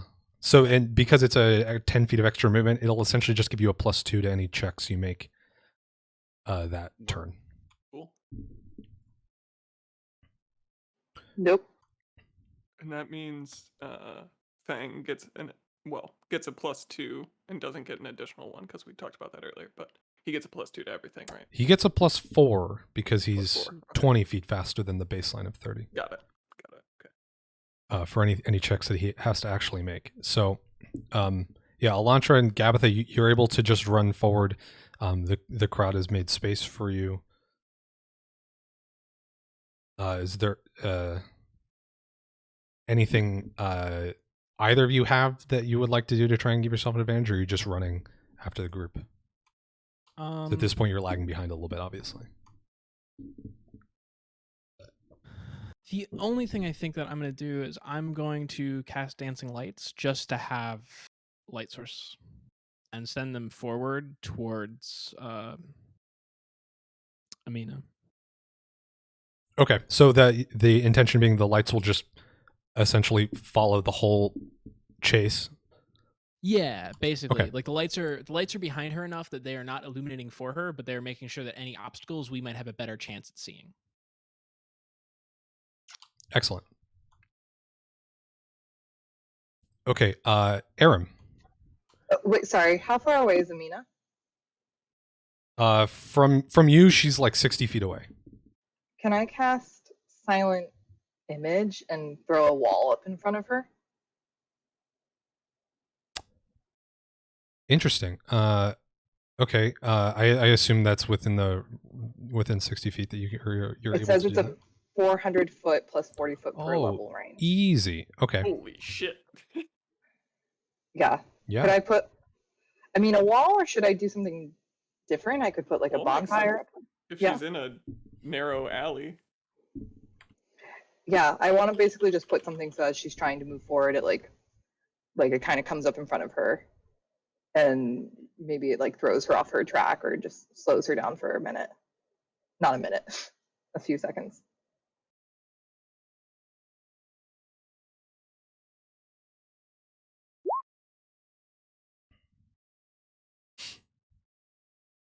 Okay, so this wall goes up in front of her. She's essentially gonna like slow down and not come to a complete stop, but slow down and push her arm out in front of her to sort of test the wall. And that's a natural 19 on the will save, so she's going to realize that it's fake and continue on forward. Bummer. Unfortunately. Was a valiant effort. Yeah, that was a good idea. Yeah, I mean, That was if a she good idea. had believed it, it would have been a full stop turnaround situation. So. Yeah, Okay, make so it we've look got like it's through. we've got lights falling out. Aram, you are up. Aram is thin, so he just runs into the alleyway too. Okay, I think it's an escape artist to like squeeze through an area, but to your point, Aram is thin. You can make that with advantage, I think. Okay. Oh, don't. Okay. Didn't need it. Fuck 20 advantage. and I guess a 20 and a Jesus 19. Christ. Oh my god. Yeah, you Amazing. squeeze through there so fast. I think you're even gaining on her a little bit. Nice. Zael. The buildings that make up this alleyway, are they your usual 10 feet type of deals? Yeah. You want to get on them rooftops? I guess so, because I mean, I'm not skinny and I don't have escape artist points in it at Okay. all. Give me a climb check. Okay. Yeah, you make quick work. Just like a one hop, and you're able to pull yourself up over onto the top of this roof. I'll say the building that you get onto, there's like it's a longer one, so it gives you some running space, and then there's going to be another building, within jumping distance if you would like to attempt that. Otherwise, you would be able to drop down next round if you want to. Oh, we're gonna jump it. I don't know if it's gonna help, but so where do I put my cursor? In the alleyway? Just like Here, you do something with that. put it on that one. That works. Okay. You're on the roof. Okay. Next up is Lornak, I believe. Yeah. All right. Yeah, So Lornak you and can Fang. tell me if this is an insane thing to do. My plan would be for Lornak to sort of like drop to a knee and sort of let Fang try to jump off of him up to the roof. Dope. So what sort of check? I love that you led with this might be an insane thing to do. So this is going to be an acrobatics from Fang. Fang is already getting a +4 on all of these checks because of his high speed. You bending down and giving your turn essentially for this surely gives him advantage on this. 22 with the +4. Zael, you're already up there. Do you want to give me a I don't know, like a reflex save or a strength check or something to see if you can catch Fang and help like get him up over the lip? Because this is a bit of a stiff jump.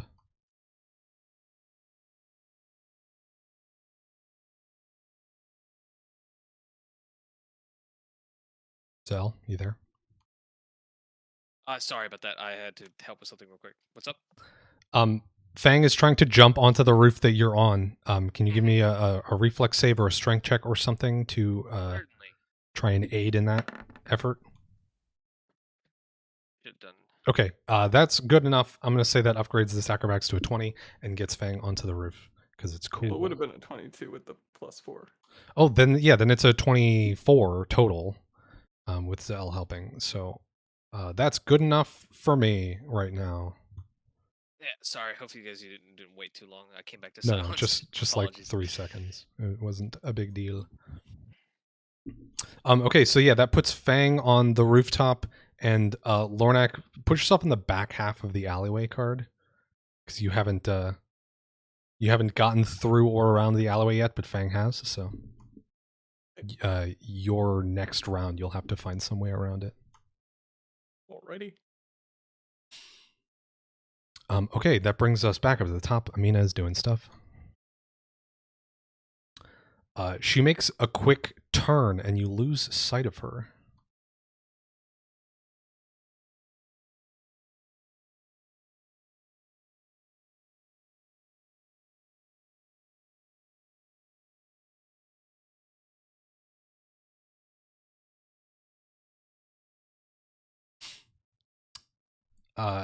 Okay, that Gabitha and Elantra. Gabitha first, I guess.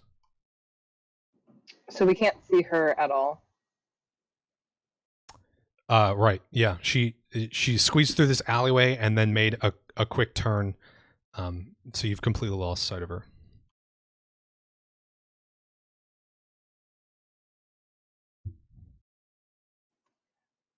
Okay, Gabitha's just gonna move forward then.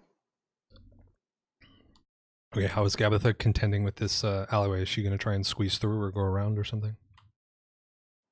You know, that's a good question. Gabitha has worn a lot of tight dresses in her life. You know, she's had to put on lots of outfits, and so I think she's really good at squeezing through spaces. Like she knows how to like suck in her tummy really well, and she also may not have any other real ability here. All right, that's So I a think good enough it's story ridiculous. for me. You can make escape artist with advantage for that. Thank you.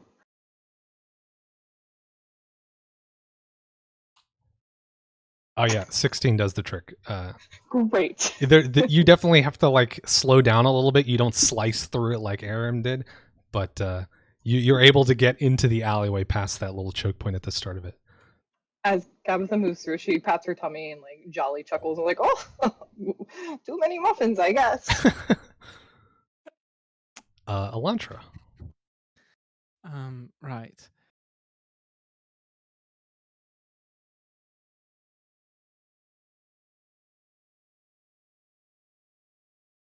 No, I don't really have anything. Other than the adjective that I always use to describe elves, lithe. It's a good adjective. But I don't think I can. I mean, that is essentially what Aram's argument was, and I gave him advantage for it, so you can have advantage for being a Hell lithe yeah. elf. I'm just like fucking skinny and in robes. Okay, great. Okay, with a 12, you're able to get through. You're not like stuck forever, but it definitely slows you down, and so it's gonna essentially hold you back for like half a round So I'm as back you here with like Lornak. squeeze through this thing. So you and Lornak are still like stuck back here.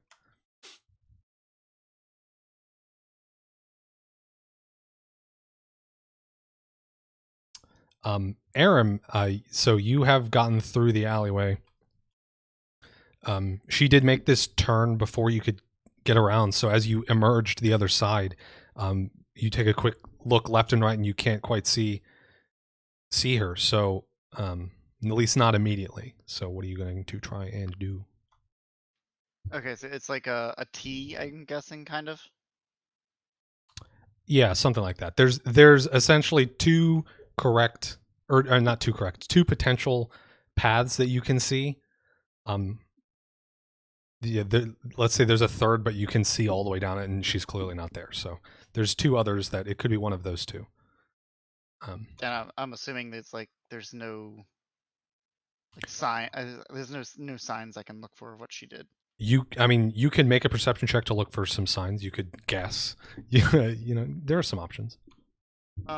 Aram is gonna, because we're in the town, right? Or no? Yeah, you're in the city now. Very Okay. much so. Ooh.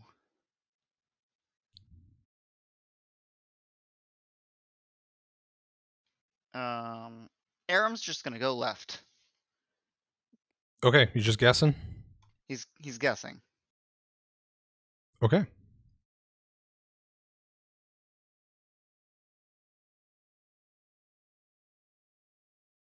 Even gaining, I guess, last time, he didn't gain enough to be able to see her. Right. Go into the left box because you said you're going left. Well, coming Oh, out sorry, of I the did it alley, from that Aram's would be perspective. going left, Okay. right? If that's the T Oh, intersection. okay, that's fine. I can go to the other one if you want, but that's kind of how. No, I don't want one or the other. Okay. I am an impartial judge of this. And just the lines are obviously just to connect the boxes. Don't think that they're an actual like accurate map of the city or anything. Okay. All right. Zal is next up.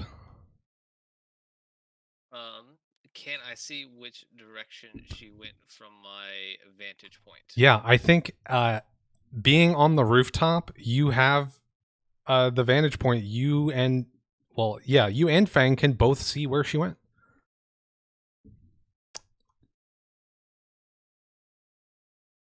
Okay. In the interest of not Yeah. spoiling it for everyone else, I will just ask: are you going to continue following on the rooftops, or are you going to drop down to the street level and just go the direction that you saw her go? I'll keep going rooftop. Okay, then you're going to come up on a jump to go from roof to roof. So give me an acrobatics check. Yeah, with a 21, you're able to clear the gap. It's only like a probably like a 12-foot gap. So 21 easily gets you over it. We'll just move yourself to the bottom of the rooftop card, I guess. Yeah.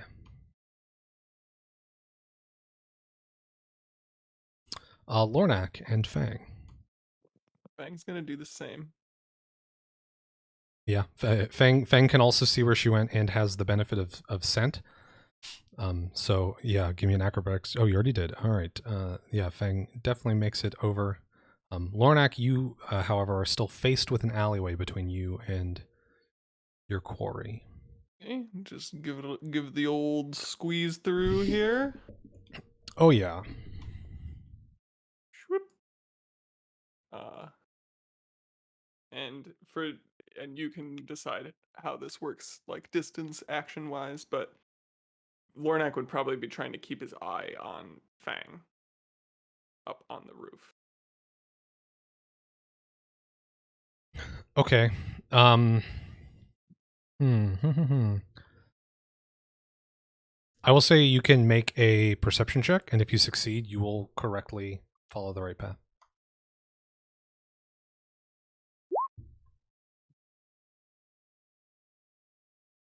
Oh, I'm rolling well.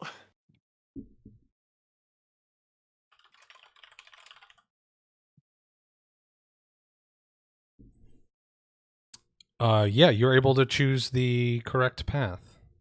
We'll leave me here for now, so it doesn't You reveal. put yourself one. on the T, right there, and I'll slide you in the correct direction. Want a center? You get the idea. Yeah.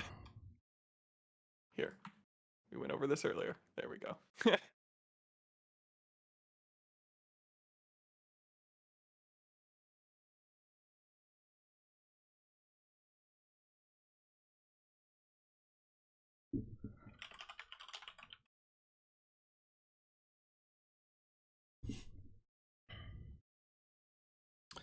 Okay, Fang already went. Lornak, you just went.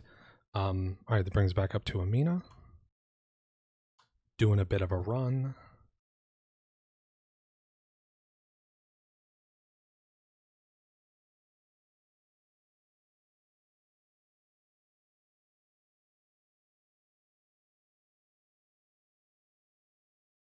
Oh, you can't see her. There she is.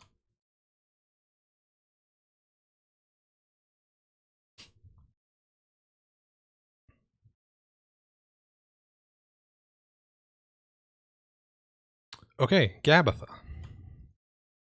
Hello. Okay. Gabitha is going to start singing a raging song because Gabitha is very angry and she's getting angry because she doesn't like having to move through crowds, and she just wants to be in a rocking chair. And how dare and this woman ate her stones, and so Gabitha's getting really pissed off. So she starts singing a raging song, and it is the song of marching. So Dolph, I'm going to have you help me figure out how this applies. Yeah, so this is it doesn't like increase their movement speed or anything. But the intention of it is essentially it allows people to maintain a high pace for a long period of time, right? So I think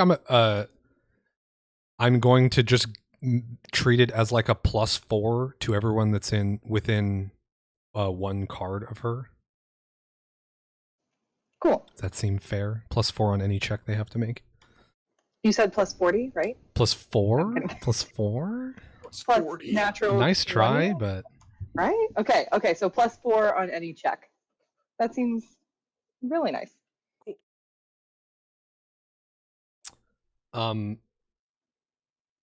Okay, and so that's her standard action. She's gotten through the alleyway. So Can she move forward? yeah, you can move forward. Can And then Gabitha yeah, you don't have a jump? lot of time since you use your standard to start the song on this round, but if you just want to make a guess, you can make a guess. Otherwise, if you want to do something that takes time to like analyze your options, then you would have to wait till next round. No, Gabitha wants to move here, but does she have to? I mean, that's a guess. If you just want to pick the left one, then or the that one, then that's fine for me. Here? Yep. The Yeah. opposite way of Aram. Yeah. Can she go? Can she just hop that way, or does she Yep. have to go through the other square? Yeah, you can first? just hop that way. Okay. And I think that puts lots of people within 1 card of her, right? Should be. Yep. Yeah. Everybody but Aram, I think. And Elantra until she catches up. Great.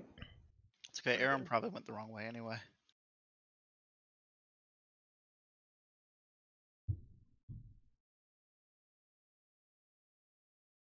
Okay. Sokka to step away briefly, so I have instructions for what Elantra is doing. They're going to try and squeeze through the alleyway. Oh, actually, they did already. It was just they didn't roll that well, so they were delayed. So they get through the alleyway at the start of this turn, basically.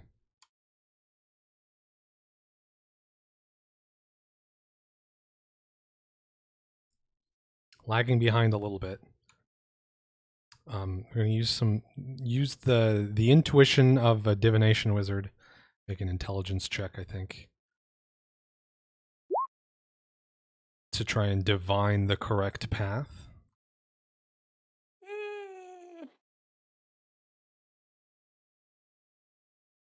On an 11, they choose a path.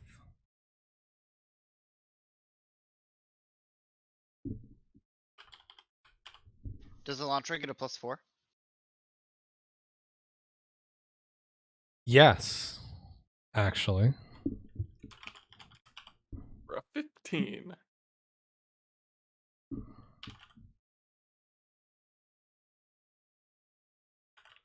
Two seconds.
Is everyone still here?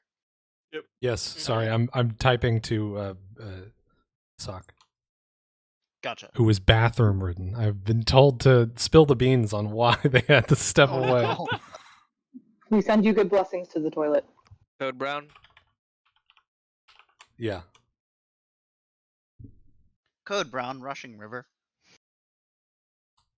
Okay, so Elantra used their prescience ability at the start of the round. Got an 11. They can use that in place of any other d20 roll.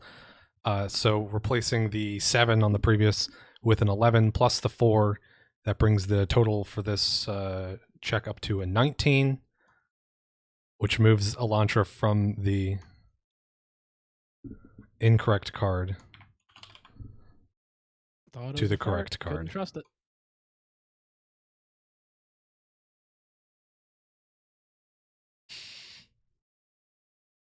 Okay, so we have now revealed the truth. Aram, you guessed wrong. I'm sorry, bud.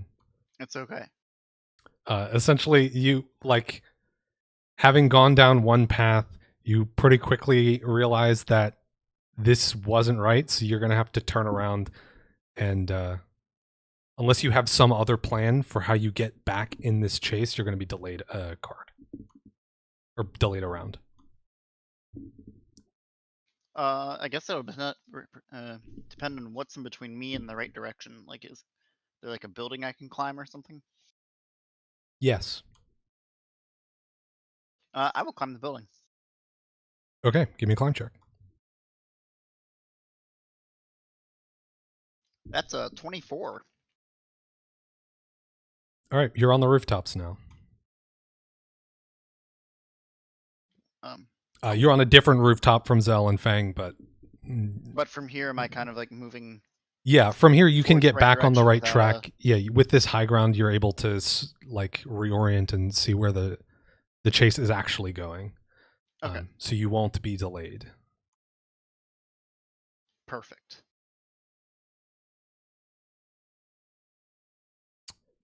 Zell is next, I believe. Okay.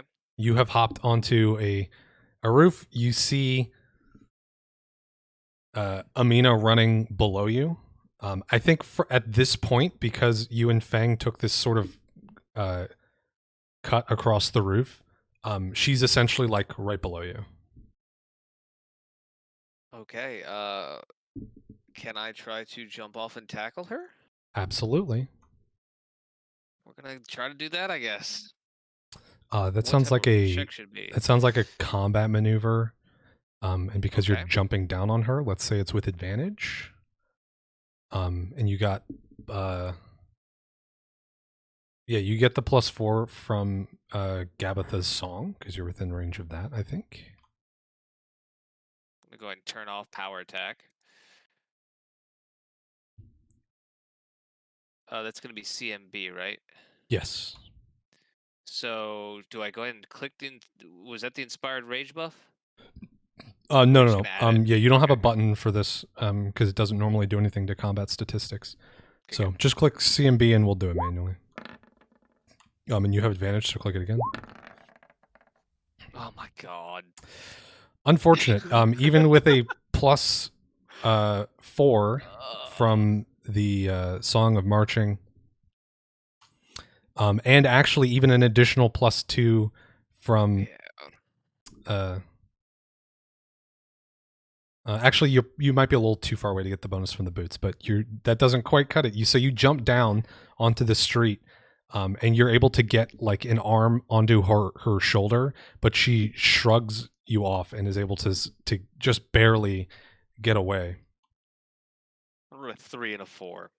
Truly tragic. You're very, very Sad, close. sad. Actually, no, I'm sorry, 4 and a 5. Lornak and Fang, though, Fang has a similar opportunity being right above her on the rooftops. Yeah, I'll say that Fang doesn't necessarily try to jump directly on her, but more like jumps in front of her to cut her. So yeah, cut off her path. path. Gotcha. So that would be what, like an acrobatics? I mean, it's essentially free. I don't really see how Fang would fail at hopping down onto the ground. Okay.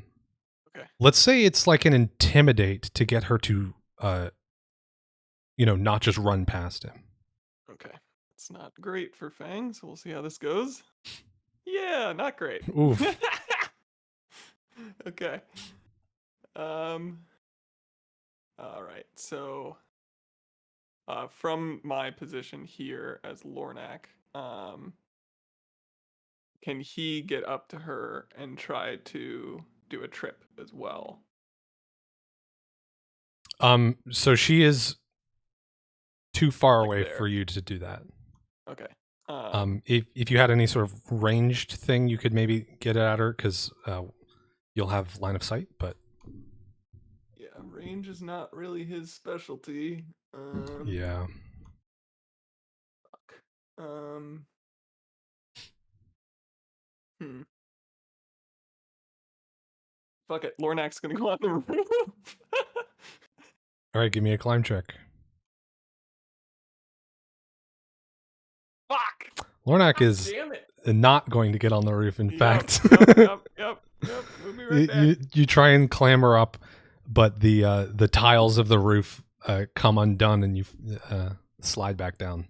Bro. Oh my god. Deeply Okay. sad. Alright, that's my move, my turn. As Amina runs by, she shouts a magical command at a passerby who is like trying to duck into their house. She just shouts like "Stop them!" and points at Zell. And so this passerby is like overcome.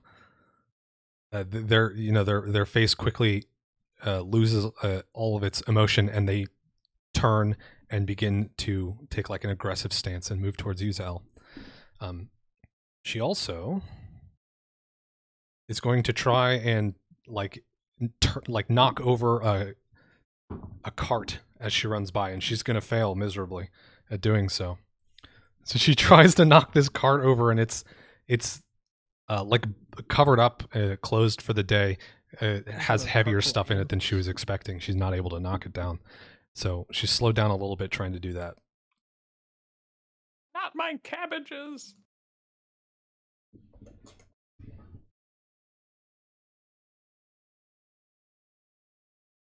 Okay. So back up to Gabatha. Okay, so to clarify, Gabitha is on top of this roof? Or is she just like, or is this a roof? You are not on a roof. You're just Thank running God. through the streets at this point. Okay. And then to check just for Raging Song, it looks like I need to keep doing it. Like it says it's a standard action. Do I need to just continue? Is that my only real action that I can do besides movement? It is a standard action to start a song, and you essentially, in order to maintain, you just have to not, like fall unconscious or anything like that. All right. Worth noting, Dolph, that 9 would have been a 13 with that +4, but it was still a natural 1. I think with a natural 1, I gotta drop you on your ass. Fair. A buffed natural 1 is still Mhm. a natural 1. Thought I'd throw it out there, Okay, but I can cast another spell, right? Yeah, I believe so. Okay. Gabitha is going to summon a monster. And she's going to summon an eagle.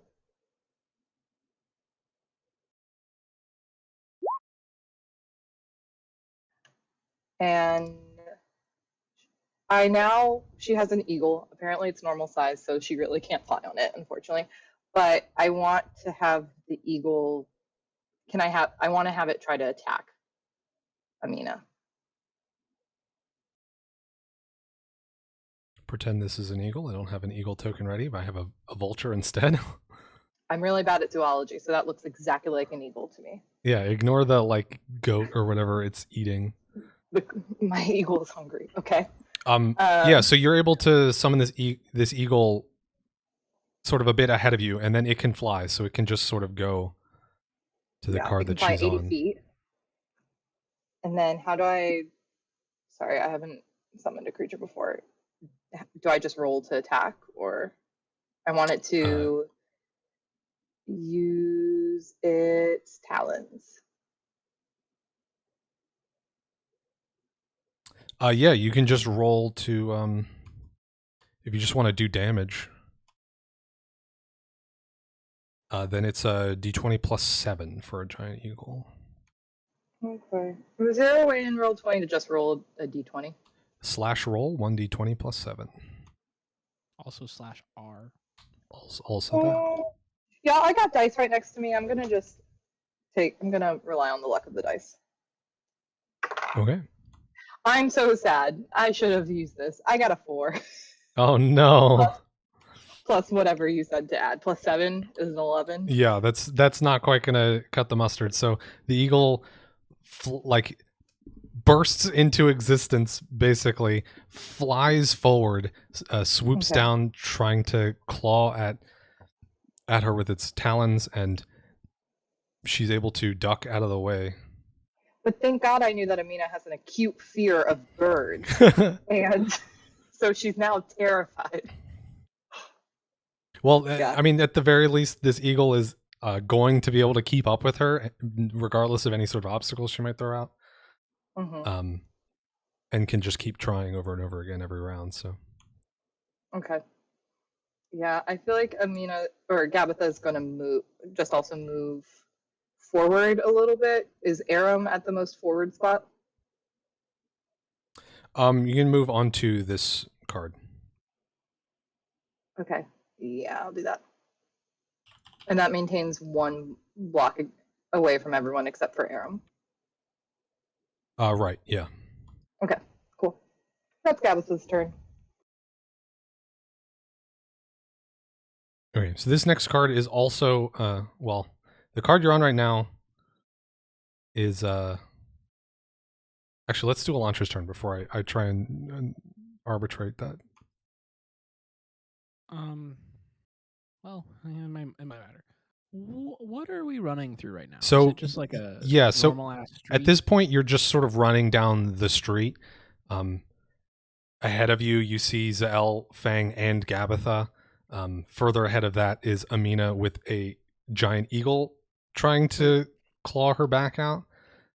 There is one townsperson that has taken a sort of aggressive posture and might try and slow Zael down.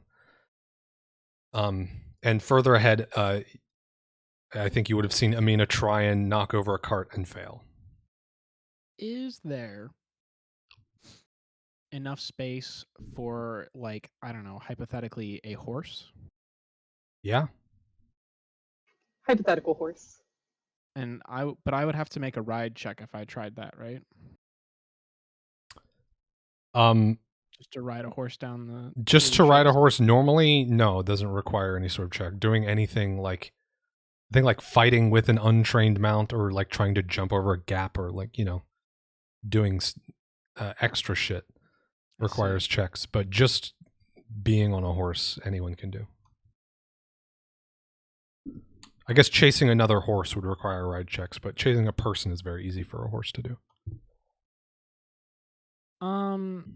I think no, I don't want to do a horse. We're gonna call on the old friend Bulgariel Frogelriel. I'm gonna use one of my scrolls of summon monster to summon another giant frog. All right. Ideally, as close to her as I can get it. Can I just run up to this token? Yeah. Cool. So you sort of launch the frog ahead of you. Yeah. What's the range on that spell? It's at least 30 feet, right? It is 35 feet for me. And then I would like for the frog to take its full 30 feet of movement and then go for a tongue grab. Okay. Yeah, that's going to be a d20 plus 3 versus her touch AC. Ooh. Yeah, I mean, that hits either of her ACs, actually. So the tongue latches. Now you have to make the grab attempt to actually like Great. restrain her, which is going to be a What's the combat roll? maneuver. Oh, let's go. Let's go. The grapple is +7 on the sheet that I'm looking at. Okay.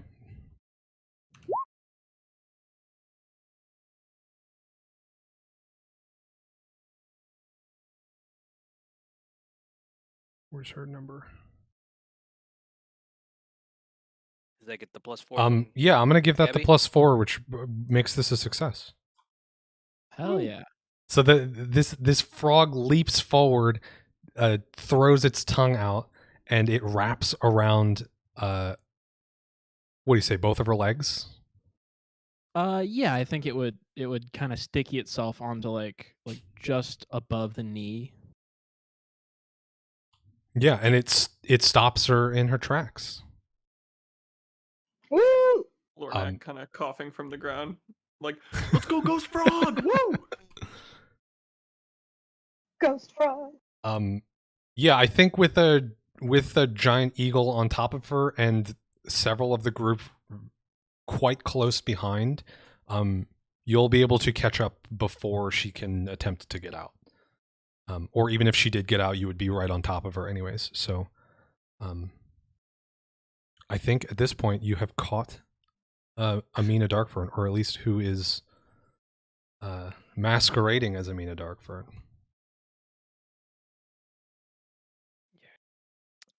So, can I pick up this random villager and throw him at something that's coming at me? Yeah, he's gonna Don't try shatter him. and tackle you because he has been commanded to do so. So I mean, he's just a random villager, and I just rolled a 2, so you can do whatever you want with him, basically. I'm gonna use a strength check to yeet him. He has been yoked. Okay. And as soon as you shrug him off, the command fades because it doesn't last very long. I think it only lasts 1 round actually. And he just gets up and like holds his head and is like, "What happened? Why did I just try and do that?" Poor guy. I know, not his fault. Aram, you eventually descend down from the rooftops. He's not just gonna stay up there all Dark Knight style. I mean, unless he wants to, I guess. Just looks down on us. He could just perch on the Cloak edge. billowing. Hey, how high Yeah. up? How high up am I from there? Like 10, 12 feet. So I can hear everything. Yeah. Dark Knight style. Okay. Perched up there Weirdo. like a gargoyle. I am the knight. A little too creepy. Too much. Yeah, so after a chase through the streets of Clawford, you find that you're able to catch Amina with the help of some summoned creatures, and I think that's where we're going to stop for today. Given the time, unfortunately. Can we do a quick look around to see how much of a commotion we just caused? Every building is flattened. Every fence is destroyed. Like, I mean, we just summoned 2 like spectral animals. Like, there was a I was wolf on the dropping roof at matches one behind me that point. entire Like, time. Someone too. got yoted. We're really good at keeping it subtle and yeah, super Yeah. subtle. weird modeled discretion. There is you gather yourselves and you have this moment to look around and take stock of the situation. Obviously, there's this one guy who just got magically coerced to do something very dangerous that he wouldn't want to do otherwise, and got thrown into a wall for it. There's also a number of other people behind you that are sort of like peering around corners through the alleyways. And be like, what the fuck are they sprinting through the city for? And like, people on this road specifically are there's not very many of them, but anyone that would have been like in their houses or something come out or come up to the windows and are like pointing at the giant eagle and the glowy frog and shit. You've definitely been noticed for having done this. Okay, I just wanted to know where we were gonna be at when we started next time. Yeah. I suppose the benefit is it's not like a horrific thing that you've been noticed doing. I mean, there may be some questions as to why you're summoning frogs and eagles and things in the middle of their city. But you know, these people didn't just witness a murder or anything like that. So Not yet. it could be worse. I was gonna say They're about to. Oh yeah, I suppose Option- not yet. options on the table was throwing a glaive at her. So Yeah, I was one turn away from just trying to throw my fucking stick at her head. okay. Gabitha will prepare to bake enough cookies to make everyone in the neighborhood happy. Hey, it could be worth it. Could be worth it.